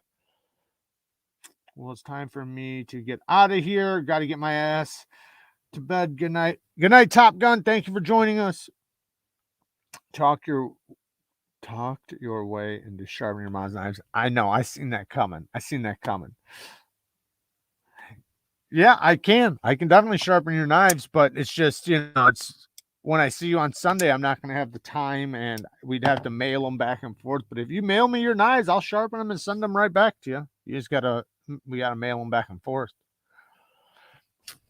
All right. So you guys want to do story time? Yep, gotta sharpen mama's knives.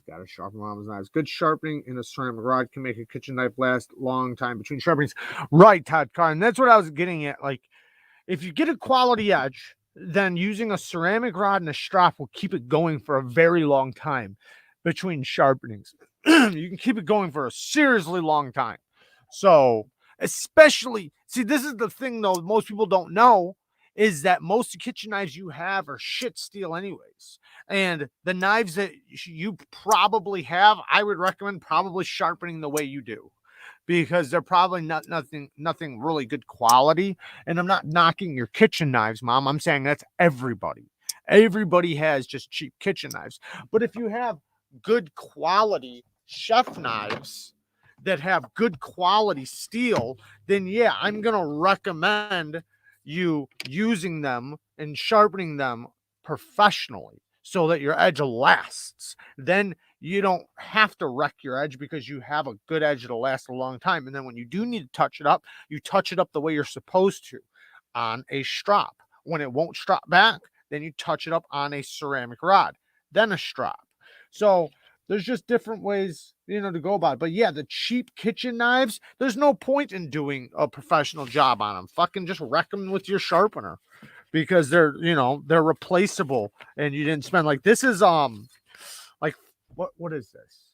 $50 for this? $50, but this is 14C28N. This is $50 for one knife though. But it's a good chef knife. And you're getting a good quality steel for the kitchen. Like I have this steel on my pocket knives, let alone on but I wouldn't take the same steel that you have on your kitchen knives, I wouldn't take on any knife. We're talking about different things, It's the steel is a big factor. I recommend the Tucson kitchen knife. The one I just pulled out, I think it's the 999, the 999. I recommend the I got one coming right now. It should be here in like a week or two, maybe no, probably like a week, and it's by Kaiser. This is their first kitchen knife, so I got that coming. I recommend those Xin knives, XIN. Those are good knives. Um, Blade HQ has them on their site. Those aren't very expensive, like 50, 60 bucks. Some of them are cheaper than that.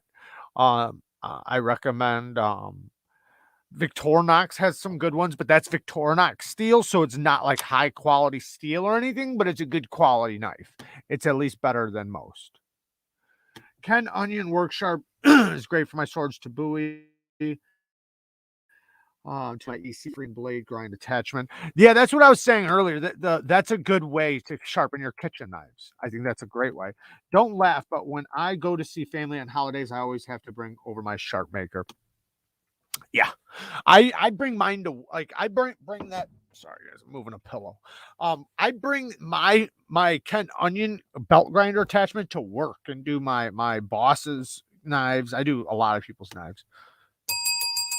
Kirk, thank you for the donation. So what grind, size, and blade steel is best for dismembering, disemboweling, and filleting a human body? But seriously, could you do a best bang for the buck vid and about a Nesmuk on fixed blades? I've had the Nesmuks in before. I think I've done a video on them. The best Nesmuk folder I can think of is the one I have, but I don't know if it's available yet. But yeah, I would though. I would for sure. And the best for filleting a human, it would be a fillet knife.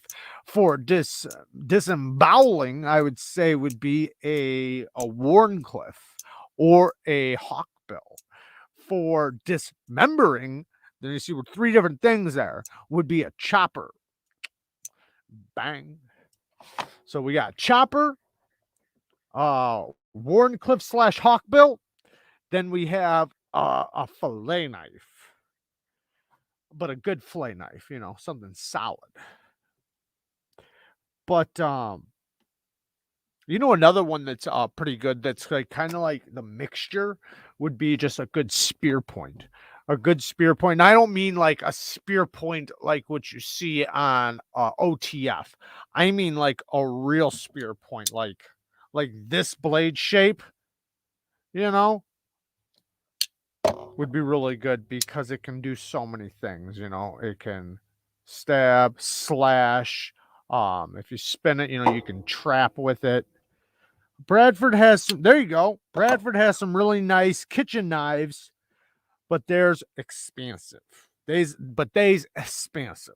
I love I don't know about this one. Pro Chef Knife is Z Willing. That's one I don't know about. Z Willing.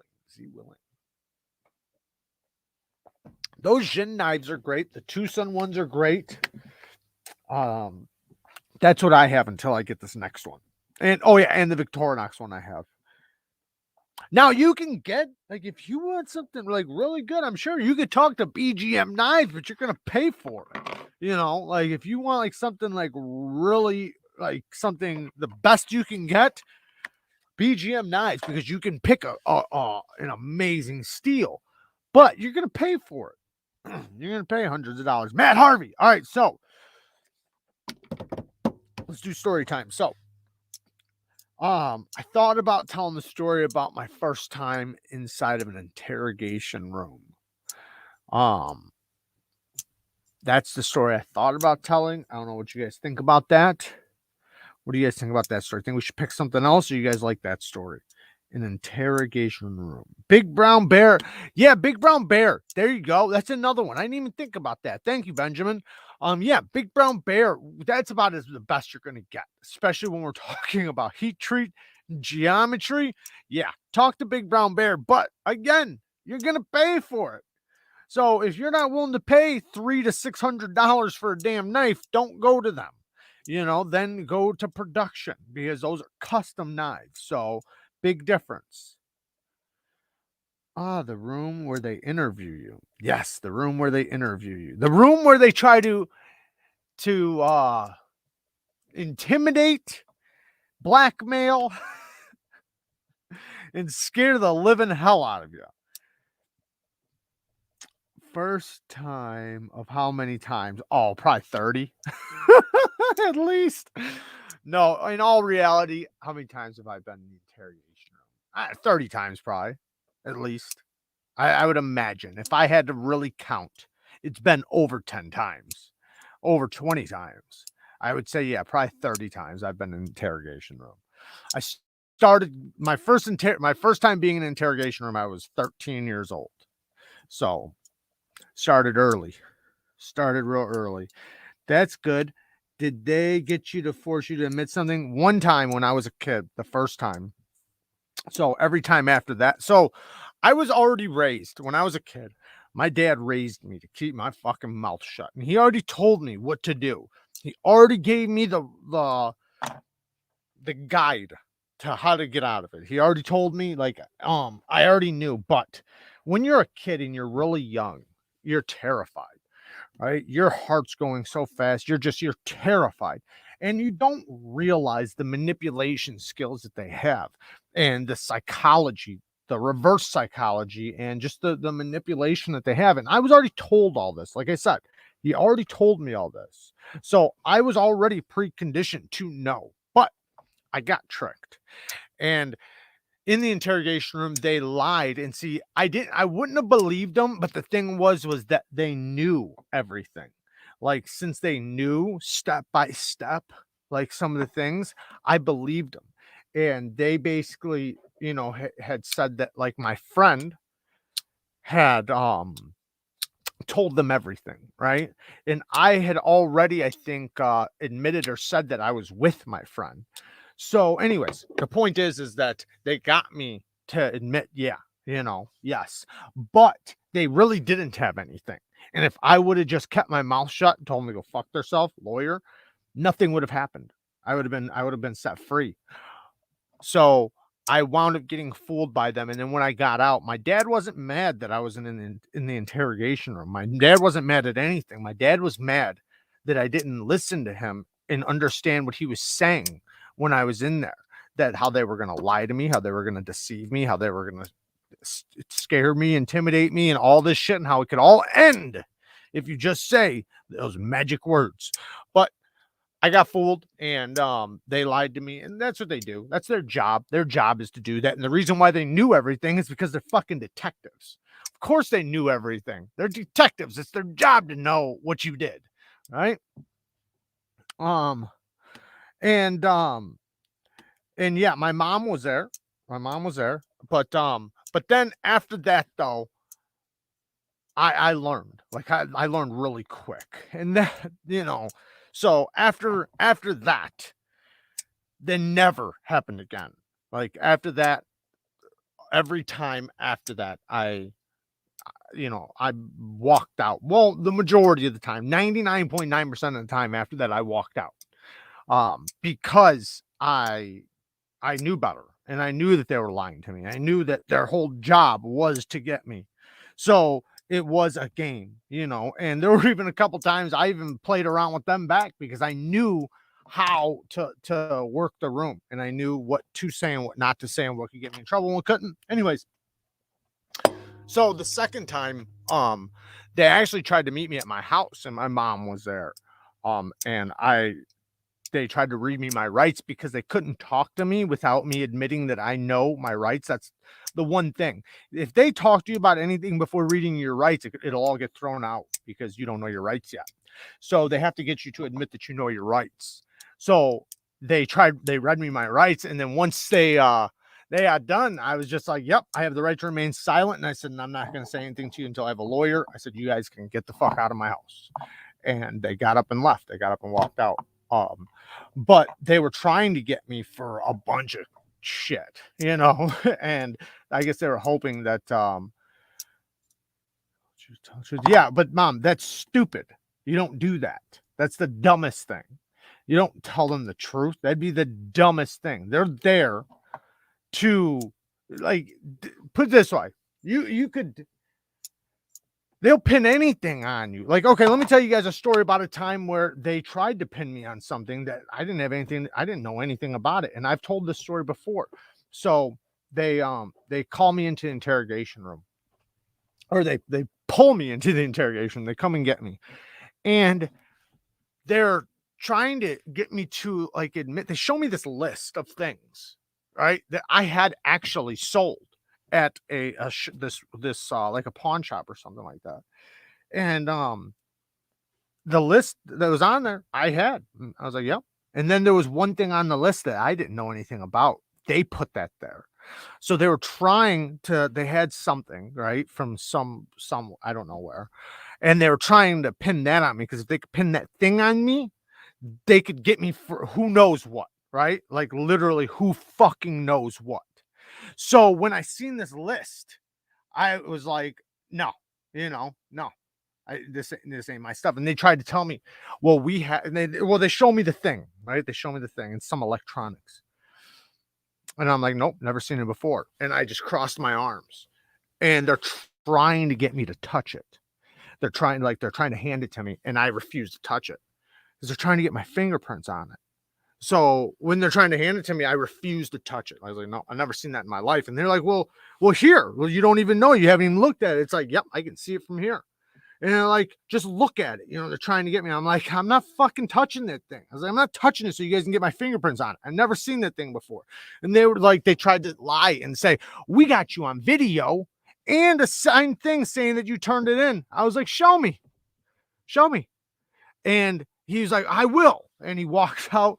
Then, they could tell right then, I'm not playing the game. Like, I'm not saying nothing. Like I already said, I said, give me a lawyer. Right. And then they tried to do the thing. Well, if you get a lawyer, well, then I can't help you. Yeah, okay. You're obviously not trying to help me. You're trying to pin me on something I didn't do. So I just laughed at him, and then I left.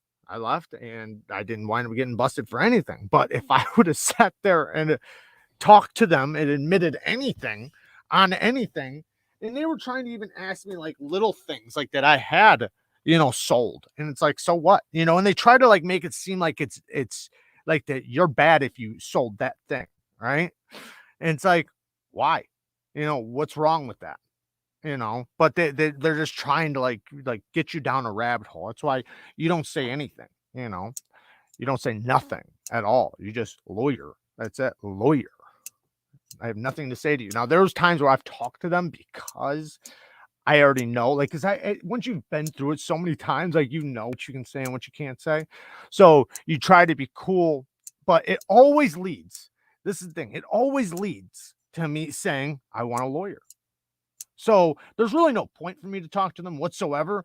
But there's been times where I have just to fuck with them. That's it. Just to fuck with them. One time I got interrogated in my front yard for knives. And this is kind of funny because it's knife related. So I was selling knives. This was so long ago.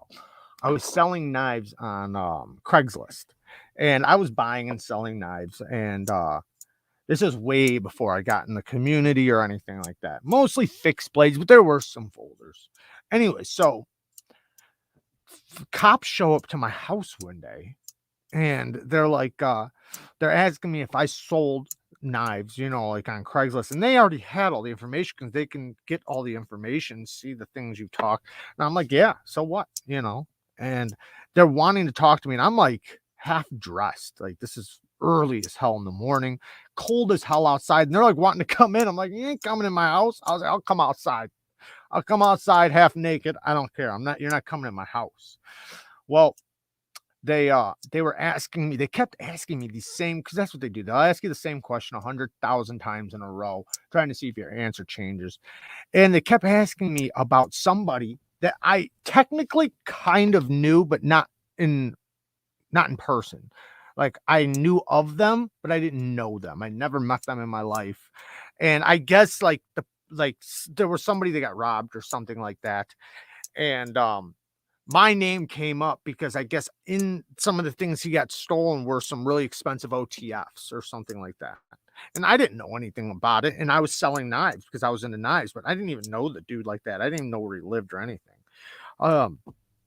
Anyway, so they're trying to like get me, like basically trying to get me to say I know the guy. And it's like I keep telling them, like, I know of him, but I don't know the fucking guy. And they want to see my collection now. And I'm like, all right, I'm like, you guys can wait out here, I'll bring it out. So I go inside and I grab like 8 knives or something, some big ass fucking fixed blades. I bring them out, I throw them on the table, because there was like a picnic table right there. And they don't even look, they barely take one look at them, right? Because they're just wanting this, because they already know the knives they're looking for, but then they wind up leaving. But it's just funny, like how, just because of that, like they, I don't know, convictions get them promotions and raises. Yeah, they can know you're innocent and they'll still convict you if they can get you to admit something. That's why there's so many people locked up that really didn't do it, that admitted it, and a lot of people say you won't admit it if you've done it. You'd be surprised that you'd admit to get out of that room when you're starving, thirsty, cold. They turn down the air and everything. But I learned since then, you know more about the law than me, and I'm proud of you because you're so intelligent. Thank you, Mom. But yes, definitely. Yeah, you never want to be honest with them. You want to just not talk to them. You don't want to say anything to them. There's no reason to be honest because you're not saying anything to them. That's the magic thing. Don't talk to them. Anyways, but yeah, they'll turn down, like, this is what they've done to me before.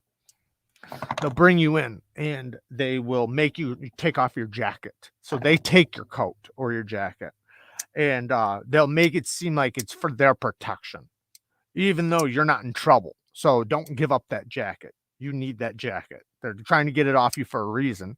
So they'll get you in there. And remember, there's no reason for you to take your jacket off. It's not against the law to keep your jacket on or anything like that. But the reason why is because they're going to turn down that air. They're going to make it so cold in there that you're like freezing to death. Then they'll first start off by trying to be nice. They'll get you things.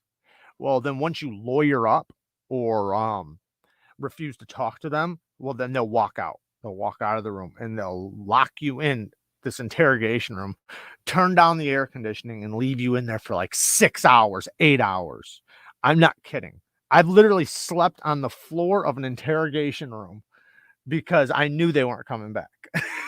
Like, I know what they're doing. And I'm not talking, I'm not cracking. Like, go fuck yourself. And I've literally like gotten up and like talk shit. Like, you're either arresting me or I'm walking out. Like, one of the two. Either arrest me right now, book me, or I'm walking out. And 99% of the time you walk out. One time they did get me. They arrested me still, but they arrested me for nothing. And the next morning I walked out and the judge threw everything out. So they just literally arrested me for nothing, just because I was being a dick. Can and will be used against you. Facts. USA, the land of the free, but you got locked up for bugger all. It's the same here in Oz. Well, it's they say guilty until proven innocent, or wait, innocent until proven guilty, but it's really guilty until proven innocent. Because if it's not, I mean, I understand, like, in a lot of cases that they have you dead to rights and they just have to keep you locked up until they prove it, until you go to court. But I've a lot of times you'll be innocent and you'll be locked up and you won't get free until you prove yourself innocent. So that's guilty until proved innocent. And I've seen that a lot of times, like a ton of times. I was locked up with somebody that was in there for 2 years. He wasn't even supposed to be in there for over a year. If you're in that place for over a year, they're supposed to switch you to the prison. And he was in there for 2 years fighting his case that he was innocent on. And they were just trying to get him to plead guilty on it. And he refused because he didn't do it. And I know he didn't do it. Well, I love you. Gonna say good night to everybody, and I will see you Sunday. All right, Mom, I love you too. I'll see you on Sunday. Crazy how fast your info gets out there once you've been in trouble once. Well, yeah, that's, I mean, if it's petty and innocent, like, it depends on where you're at, I guess. Like, I've been in a small town where, yeah, that's how it was, like, where it's a small town, so they once you get in trouble, they're all over you constantly. Then I've been in places, where, like, they have so many people to deal with, they don't even care. Like, they deal with the worst of the worst, so they don't really bother you. But after you've been in trouble a bunch of times and they know you and all investigations are leading to you, yeah, then they're all over you. But that's after investigations are leading to you. Check out STFU Friday. It's a must watch for all of you. Know your rights. Yes, definitely know your rights. 100%. That's like one of the most important things. Like, that's something, like, when I have a kid, that's going to be something I drill into him, like my dad did me, because that is, like, just such an important thing to understand. Know your rights. Like, I couldn't tell you how many times, man, something bad would have happened if I didn't know, and, like, how many times it saved me to know. But so the next time, though, like, after I got interrogated, every time after that, like, even young, like really young, they would get me in the interrogation room and they would start questioning me, and it would always blow them away that I knew my rights. Like, and it would piss them off. And they first try to use being cool with you because they want to entice you. They'll give you whatever you want. You want a cigarette? You want some pizza? I one time was being interrogated while my cousin, a couple interrogation rooms down, was smoking and getting pizza. And I'm in there with the temperature down, fucking getting like nothing and just fighting with them, screaming at them. Like, I was pissed because they were trying to get me for nothing. Like, they literally were. Like, I'd admit it, if I really did something, but I didn't. And they screwed me over that time, man. They were really that's happened a bunch. There's been a lot of times where I was guilty and admittedly guilty. Now I'm admitting it, but at the time I wouldn't have admitted it, obviously. But there's been a bunch of times where I was innocent, but they were just trying to look for somebody to bag, and they either think they have the right person or they know they don't, but they're just trying to get you to crack. The good old good cop bad cop routine. Yeah, I had this lady. The guy came in first. Being a dick. Then after I wouldn't talk to him, this is the thing too, is when you lawyer up, they're not supposed to say another word to you. They can actually get in trouble for saying another word to you. They're not allowed to talk to you after that. Anyway, so I lawyered up. Well, then this guy gets up, walks off. Well, then a lady comes in, and it's like now they've switched. I'm guessing so the argument could be that she didn't know, right? That's the argument. I'm guessing that's what it was. So now she's trying to talk to me, and I'm sitting there like, I know the game they're playing. Like, I know what you're doing. So I'm sitting there talking to them, and she starts trying to, at first she's trying to be nice, like really nice. And I'm answering her questions because they're general and I know they don't mean anything. Then she gets to trying to get me to admit to something I didn't do. And I'm like, no. I was like, that's not true. Like, nope. And she's like trying to like argue with me about it, but in a sweet way. Like, I can't help you if you don't just tell me the truth. If you just tell me, then I need to know your side, that type of shit. And I'm like, didn't I already ask for a lawyer? What are you doing talking to me? And she's like, if you get a lawyer, I can't help you now. And I told her, I said, bitch, you ain't trying to help me. You're trying to fucking pin this fucking thing on me right now, trying to get me to say I did something I didn't do. How are you trying to help me? Get me my fucking lawyer. And she got mad. Oh, she got so mad. It's probably the bitch part, but she fucking slams the books down, gets up, cussing me out on the way out the door. Yes, they do. They absolutely do. They count on, and they hope you a lot of times. And I've had this happen a lot of times too. Once they realize your rights, they stop.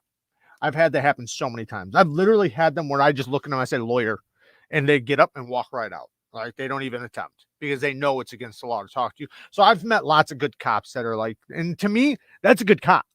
Like I give that cop props. Like I don't care that he was trying to get me for something. That's his job.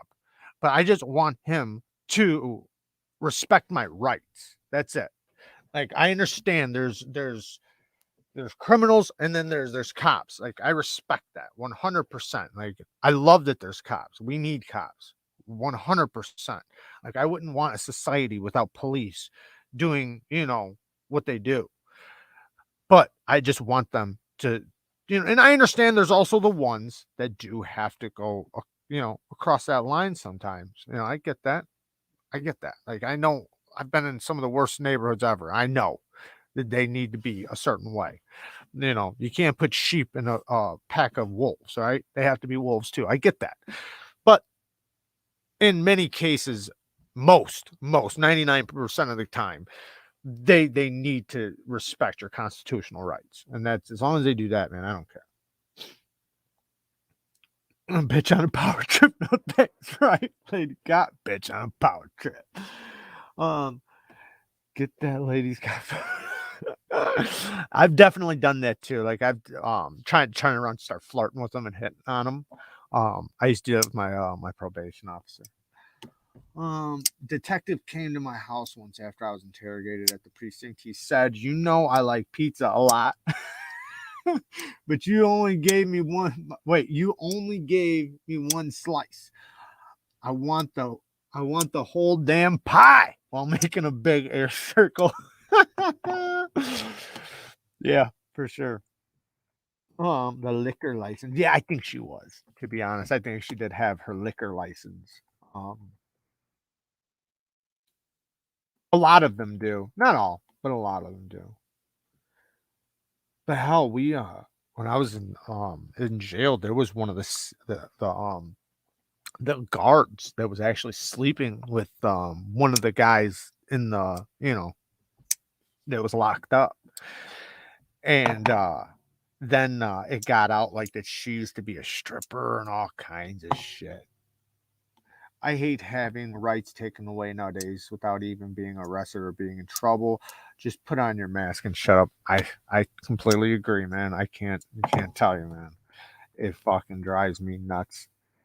There's gonna be movies in the future about back in the day, or before now to now, or to like after now, and you're gonna see the difference between free people walking around, and just minding their own business and respectfully disagreeing with one another and still loving each other versus people just like downright hating each other over their beliefs, not realizing that it doesn't hurt them. Like, it's okay to disagree. A.G. Russell Knives has great kitchen knives, but I don't think I've ever seen any of his kitchen knives. Blades made molybdenum, vanadium, carbon stainless that will really hold it. I've never seen his kitchen knives. I've seen his folders. Did you ever get cavity searched and did you enjoy it? Tell the truth. Well, of course I've been cavity searched. Yeah, definitely. And yes, I did enjoy it. Yeah, I've definitely been cavity searched. Yeah, when you go to jail, you fucking get well, yeah, they strip you down, fucking make you spread your cheeks, lift your sack, all that shit. You ever watch Training Day? What are you worried about? I just heard you said you enjoyed it. It was that was the question. Did you enjoy it? You said yes. Yeah, it was a joke. Like, of course. It was. Okay. You ever watch Training Day? Yeah, it's a good movie. I love that movie. It's not against the law for police to lie to you. Right. Exactly. But you're not supposed to lie to them. That's why it's like, that's why you just shut the fuck up. Exactly. STFU. Just shut the fuck up.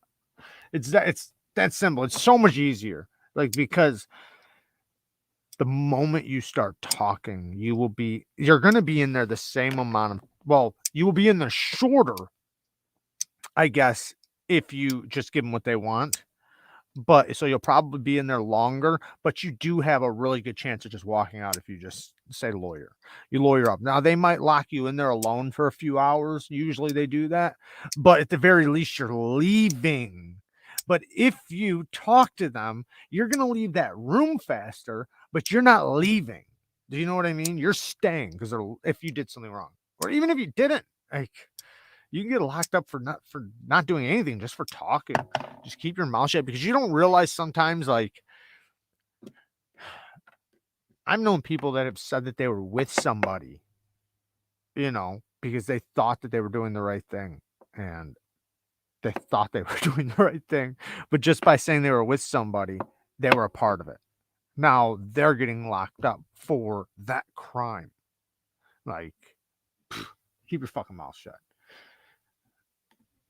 Never talk to the police. I always ask for a lawyer. Bang. That's it. But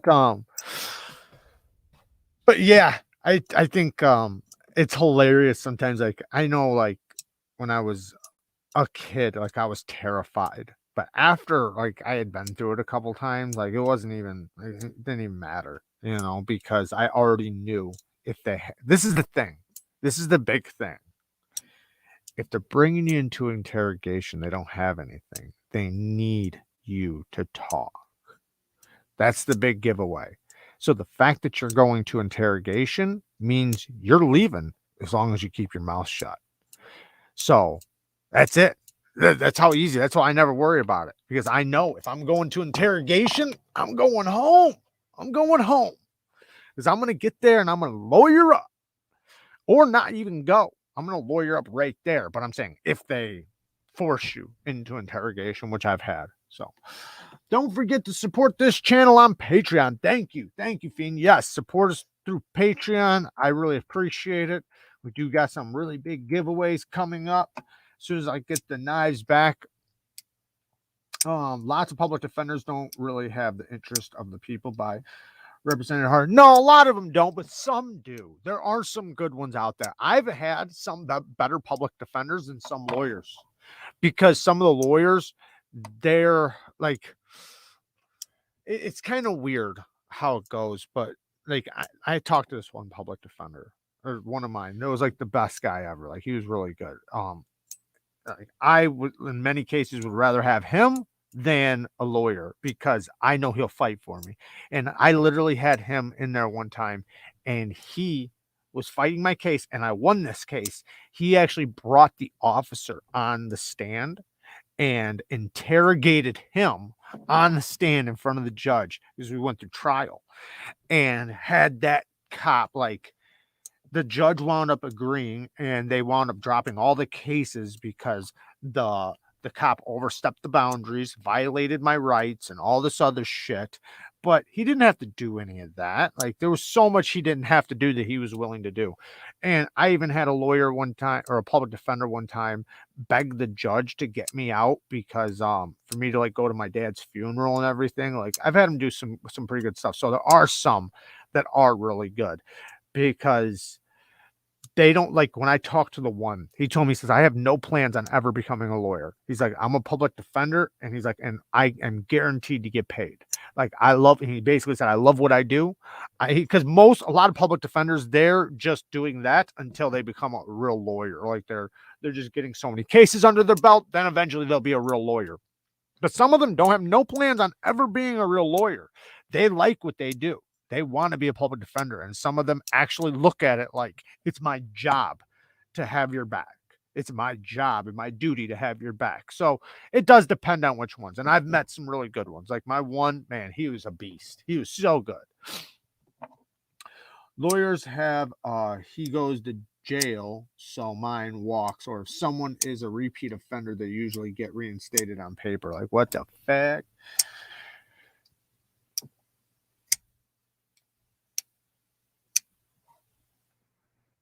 If you do have that is always a thing. If you're already on paper, then yeah, it can definitely hurt you in there.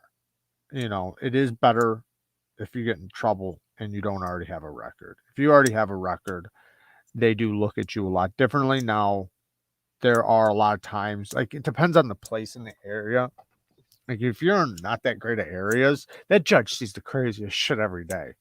Like he doesn't like a lot of times he don't even really care too much about your record if it's not too crazy. Like if it's real crazy, then yeah. But if you like, just got some bullshit like that, he sees so much stuff. He'll just be happy to see you're not a killer, like or a woman abuser or a rapist or something like that. Like if it's just petty crimes, he's not gonna violate your rights over it. Just depends, man. It always depends. There's so many different judges and lawyers and everything. The worst ones are the what are you doing? You making all kinds of noise. The worst ones are the ones trying to get you. The district attorney, man. That's the one you got to watch out for, man. Oh man, I could think of some fucking man. I hate them district attorneys.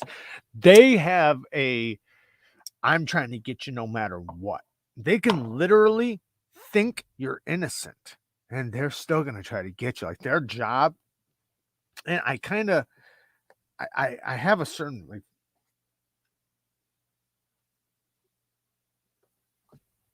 thank you, baby.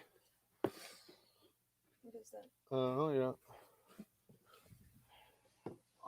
But they have I'm gonna get you no matter what attitude. Like they're like I had this one time that knew, yeah, DAs have no soul. And I understand it's their job to keep criminals off the street, but like I had this one time, and she literally, my crime was a misdemeanor by law, and she was trying to convince the judge to turn it into a felony. And the judge was like, he was kind of confused. Like, it doesn't matter what you want. Like, his crime is a misdemeanor. He's only going to be charged with a misdemeanor. Why would, I can't charge him for, like, that's against his constitutional rights and the law. Like, what are you talking about? But if she had it her way, she totally would have charged me with a felony instead of a misdemeanor just because of her feelings. Like, that's crazy. But it's like that's her job to try to get me for as much as possible. Yeah, but yeah, you're right. DA's a no soul. Quote of the night: I hate them district attorneys. Yeah, district attorneys, they'll fucking get you. They'll get you. It's good if you know them. Like if you that would be like your best bet is like to actually know the district attorney or be family or friends with them.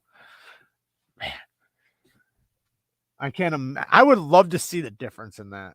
The difference between like a district attorney that knows the person or has a relationship with the person, family, whatever, versus one that doesn't for the exact same crime. That would be a good thing to see. Yeah. Sometimes they do.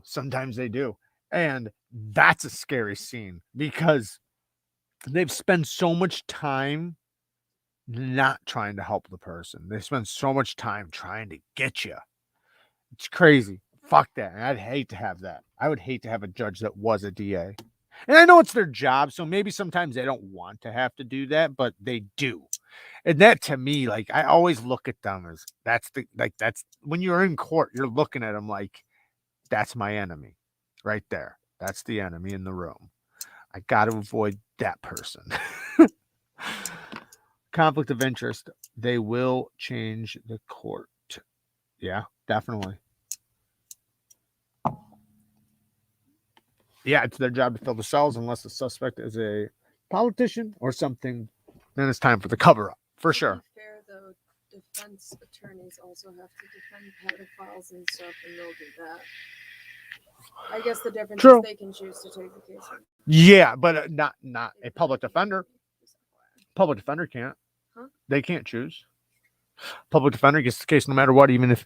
And yeah, I guess that does make sense though, because yeah, they have to protect and try to get a pedophile off, a public defender. Kurt, thank you for what you do, how you appreciate your viewers, and how you share. Oh man, thank you, Kirk. I appreciate the donation, man. That's awesome. Thank you guys. Thank you. You guys are awesome, man. Kirk Emerson. Any relation to Ernie Emerson? You better hope this camera don't fall. Will everyone have been... Wait, I just messed up. Well, everyone have a great rest of the weekend. Got to get back to the road, heading back home. All right, Dwayne, thank you for coming in. We're about to end it here in just a couple minutes anyways. I'm going to fess up. I've been eyeing the Shure F3NS. So snagged a clone off AliExpress. I honestly can't believe the level of quality for $70. It's mind-blowing. I am a scumbag for buying a fake. As long as you don't present it as a real, as long as you're not on Instagram saying it's a real, and hey, maybe it'll make you want the real one, right? Because I guarantee there's a huge difference in quality. But yeah, I think a lot of people have been there. Jared, what show are you and Kara watching tonight? What was that show called? Altered Carbon. It was really good at first, then it got weird. Now it's like It's always been weird. Yeah, it's always been weird, for sure. For sure, it's always been weird. It's pretty good. It's all right. It is a sci-fi. It's all right. But I just mean, like, I don't know. Whatever. It's good. It's all right. That you need a higher level of thinking to appreciate. You do. Yeah, you definitely do. Not saying dumb or smart. I'm saying higher level of thinking, like outside the box. Yes. For sure. It's not something that it's not for everybody, for sure. It's not for everybody. It's more futuristic. So it's like going into the future 100 years. 200 years probably. Even more than that. They were already in the future, and then it goes even more into the future. So I like it because I like thinking weird. Like that. Yes, the sci-fi show on Netflix, yes. Oh, I didn't know. It's a comic? I didn't know that. Is it? That's what I did with the bird knives, the car too. I liked it then, bought the pair of 3 p.m. too. Now I want the shaman. But I think the bird knives, those are actually made by Spyderco, aren't they? That's actually funded by Spyderco to Sam Remnew, I think. I think that's how it goes. Maybe I'm wrong, but I thought that's how it goes. Blades and Fades, like that show is so good. We're about to start the second season. Binger was a prime example. He knew his case was bullshit and tried to destroy that kid's life. No relation to Ernie Emerson. I wish the only knife I have from Emerson is from Kershaw. I'm cheap. No, but that I heard was a good one though. A lot of people liked that Kershaw Emerson. So I don't have any Emersons either. I've had them in. My brother has got one. But I've sharpened a lot of them. But I don't have any either. I almost got that Kershaw though, because it does look pretty sweet. I know it's only 8CR, but it just looks like a sweet knife. Bird knives are just Chinese Spydercos made by an OEM, more or less. But maybe I'm wrong, but I thought Spyderco actually owns that company and has them made in China by Sam Remnew. Just what I heard. I know they have their actual Chinese-made Spydercos by Sam Remnew, but I heard that they actually own Bird too. Maybe I'm wrong. Birds aren't clones. You are right, Jared. Thank you, Bass. Why is Kara hiding from the camera? Does she have warrants? Yeah, she has warrants. They do own Bird. Bang. I know my shit sometimes. Every other Wednesday, I'm pretty good at my shit. Spyderco definitely owns Bird, 100%. Good night, boys. Peace out. Havoc, thank you for joining, man. Thank you for joining. Finally got my shaman. Where'd it go? Finally got my shaman. Waited 3 months, but was worth the wait. Nice, man. Awesome. Yeah, the shaman's a good knife. I like the knife. I like that shot. In my opinion, it's one of the best hard use EDC knives. Like, and when I say EDC, I mean like actual EDC, like an everyday carry knife, a knife you can carry every single day that'll work every single day, that works for like, it's not just hard use. You can use it for detail work and small things, but when you need to be hard on your knife, you can. And that's what I mean. Like a lot of regular hard use knives, they're hard use only, right? They're not really good for fine work. Can you open a box with them? Yeah, but they're not going to be great at like the little things. But a shaman can be good all the way around. My rake P801 detent ball fell out. Okay, so if you have a vise, you can put it back in. You can put it back in without a vise, but it's better if you have a vise. So if you can find your detent ball, that's probably the problem. You probably can't find it, right?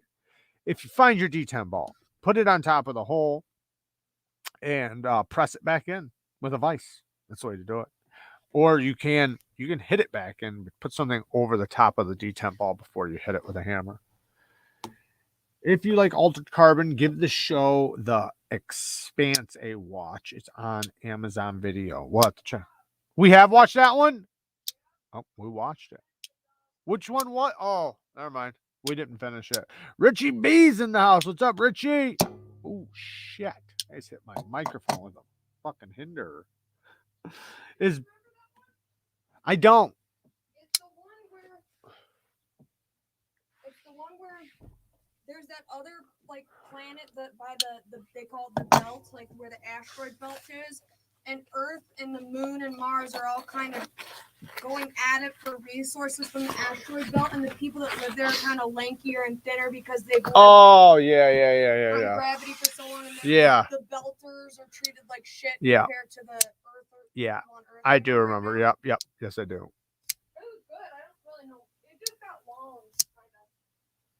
These towel knives, man, this thing is really good. Is bird steel as good as Spyderco's? Well, it's a budget steel, so no. It's going to be mostly HCR, so no. Because Spyderco is going to be using S30V they use HCR too, but their HCR will be the same. Bird uses HCR, so does Spyderco. Yeah, so their HCR is going to be the same. You can buy detent balls for extremely cheap since you can't find it. It's a 1/16 detent ball for the size. There you go. Thank you, Richie. But yeah, get a vise and you can put it back in yourself. They're not hard to put back in. If you have a vise, it's much easier. If you have a vise that you can, like one you can take off your bench and flip upright or something to where you can get it to push down like this instead of like this. Obviously, don't try to get one that goes this way. You can't get the detent ball, but I'm sure you can figure it out. It's pretty easy. Yeah, and then that's the next thing I would say. A punch and a hammer is fine too. I've had to do the hammer thing. The way I did it personally was I used something on top of the ball. So I put the ball on top of the hole, and then I took something and put it on top of the ball, and I hit that. Somebody get him out of here.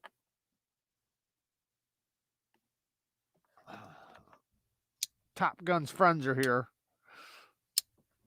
Ray Laconico just uses a hammer, and that's it. Bang. Yeah, I don't think really, I mean, when you think about it, why not? I mean, you're not going to hurt the detent ball. If anybody's ever tried to break a detent ball, it's near impossible. First of all, the round shape just makes them so much harder. But I've seen other knife makers do the same thing. I forget who it was, but he's got lots of videos on his custom knives, and that's how he does it too. But I've seen him done with a vise and with a hammer. It just depends.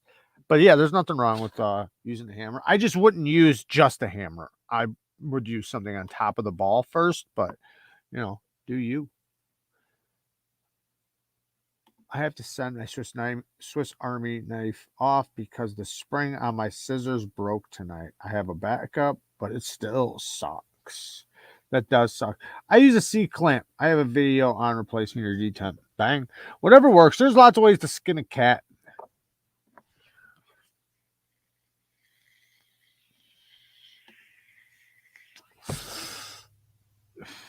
Tape the ball. There you go. Put tape over the ball. Yep, put it on top of the hole, put a piece of tape over the top of it so it stays in place. So when you smack it, if it doesn't go in, it doesn't pop back out.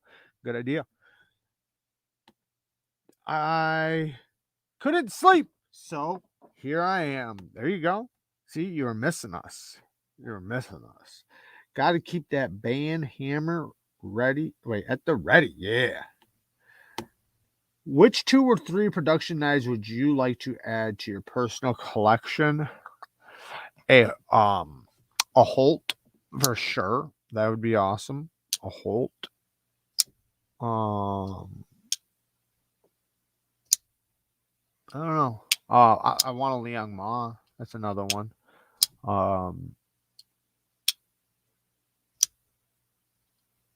What else?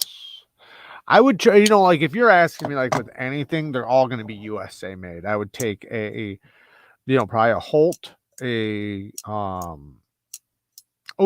Roosevelt. That'd be another one. And maybe a Marfione custom or something. But that's a custom. Never mind. That's not production. So I don't know. Maybe another Shiro or something. There's so many knives, man. So many knives. Kukris work for the cat. Lots of ways to skin a cat. I'm looking for a small EDC knife with a clip. Watch my channel. I just posted 10 small knives. They all have clip. Well, no, one didn't have a clip. So my last video I posted has all knives 3 inches and under. And they all have clips except for one of them in that video. But you can watch my channel. I have tons of small knives, all with clips. If you just want a recommendation right now, how much money you got? That's the question. How much money do you want to spend? Because I would recommend the Civivi Pintail. The Civivi Elementum. The Civivi Elementum is like my most recommended knife for most people. It's a perfect knife. I got one right here if you want to see it.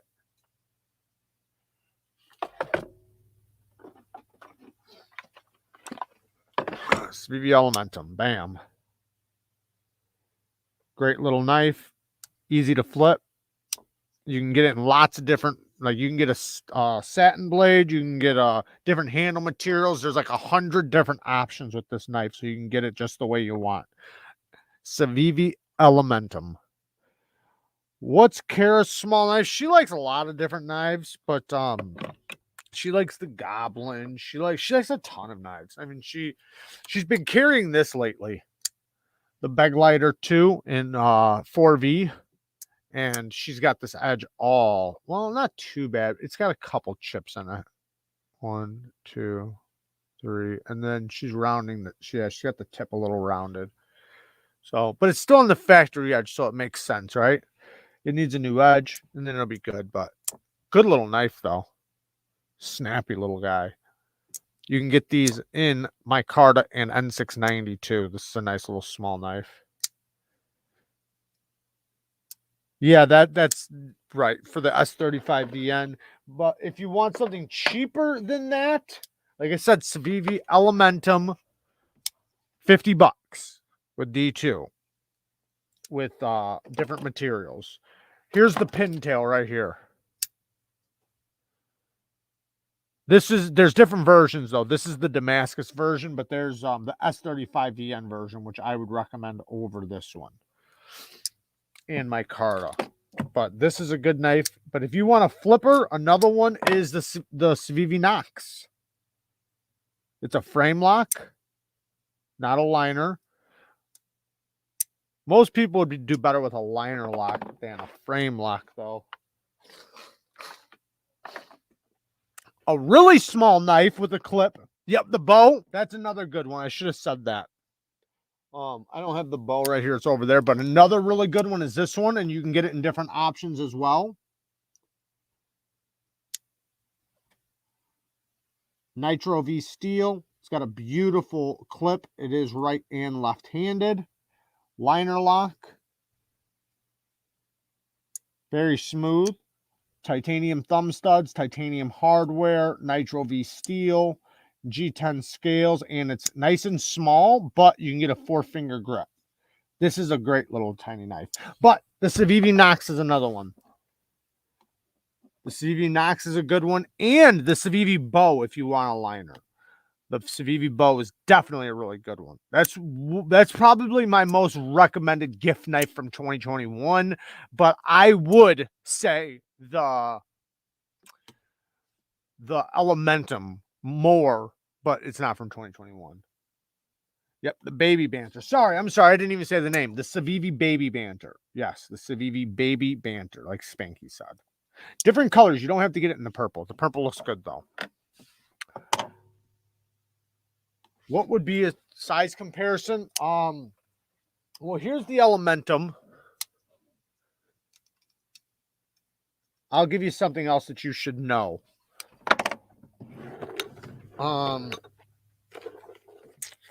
Here's a pen. Okay, here's just a regular notebook paper. It's a small knife. It's a little knife. Like you can see my finger right here. The blade is only to a little bit past my second knuckle. It's a little blade. It's a really small knife. Like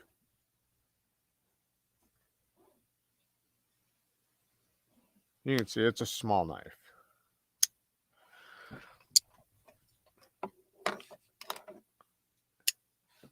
Less than 3 inches. So it's legal everywhere too. For me, with a clip, my reigning 5th pocket champ is the Best Tech Engine. An incredible little knife. Yeah, the Best Tech Goblin is a good one too. But those are a little bit more expensive. Most people, the Odium, that's another good one. I got all those. Those are all good. The Delica is 2 7/8 for reference. Yeah, the Delica, that's another good one. If you want a backlock, that would be my most recommended backlock, would be the Delica or the Chaparral. Both great knives. DLT Trading, it's an online knife website. Yes, you can go to Blade HQ, you can go to Knife Center, you can go to White Mountain Knives. Those all sell these knives, we're saying. Yeah, the engine is pricier. The Kaiser Lieb, that's another great one. So here's the Delica, just for reference, but this one's a little bit bigger now. And it's more of a slow roller. Here's the Malaya, CJRB Malaya. This is another small one. Thumb studs or a front flipper. This is a really tiny knife, though. This is very, very small. It's not a full grip. It's only like a 3-finger knife. Here's the Chaparral. Backlock again. Very small knife. This is a little slicey little guy, though. Great knife. There's a lot of great knives, man. Lots of great ones. But the Lieb, though, is a highly recommended little knife. If you want a flipper, the Kaiser Lieb. Super snappy action. One of the best flippers on a little knife. Hey, Jared. What's up, EDC's Nets? Hey, Jared, did you see that the new deal on DLT Trading where if you read this comment slowly, you will get free both of these nuts? Thank you, man. Thanks for both of these nuts. Pick a store that offers a reward program. Those points add up quickly. There you go. I never do that, man. I should be. Just put titanium scales on the M4 Little Native. There you go.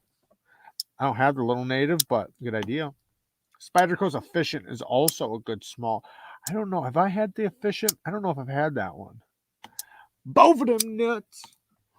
Civivi Asticus is a good smaller, probably medium-sized knife. The mini Asticus. Yes, that's a good one. The Dapper. The smallest I go is 3 inches, and those are 5th pocket knives for me. Definitely prefer 3.5 to 4. Yeah, I prefer 3.25 to 4 inches. Even like 3.25 to 3.75, but I still like a good 3-inch blade because I carry in my EDC organizer. So since I carry a knife in my EDC organizer, I want something that's around 3 inches because I drop shit. Because it doesn't fit nothing big, right? It only fits a knife this size. So that way I can fit my large knife in my pocket, and then I put the small knife in my organizer. The Penguin, that's another good one. Yeah. If you only want to spend like what are they? $33? If you only want to spend around $30, the Penguin's a good one. The QSP Penguin.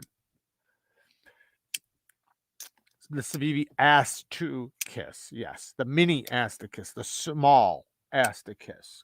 You don't want to kiss the big ass, you want to kiss the small ass. This knife, man, is pretty badass. This one's lefty EDCs. Holy cow, is this thing good. They messed up the jimping. That's it. Why would you ever stop jimping that early on a front flipper? Makes no sense. Just curl it all the way around. Jeez Louise. But yeah, it's a good one though. The flipper works great too though.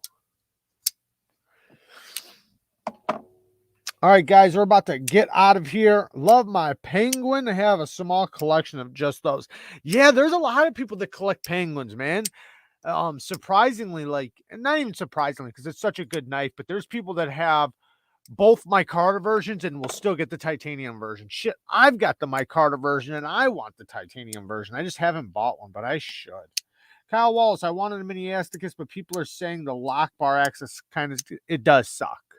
I have one and I don't carry it because of that reason. I love the knife, man.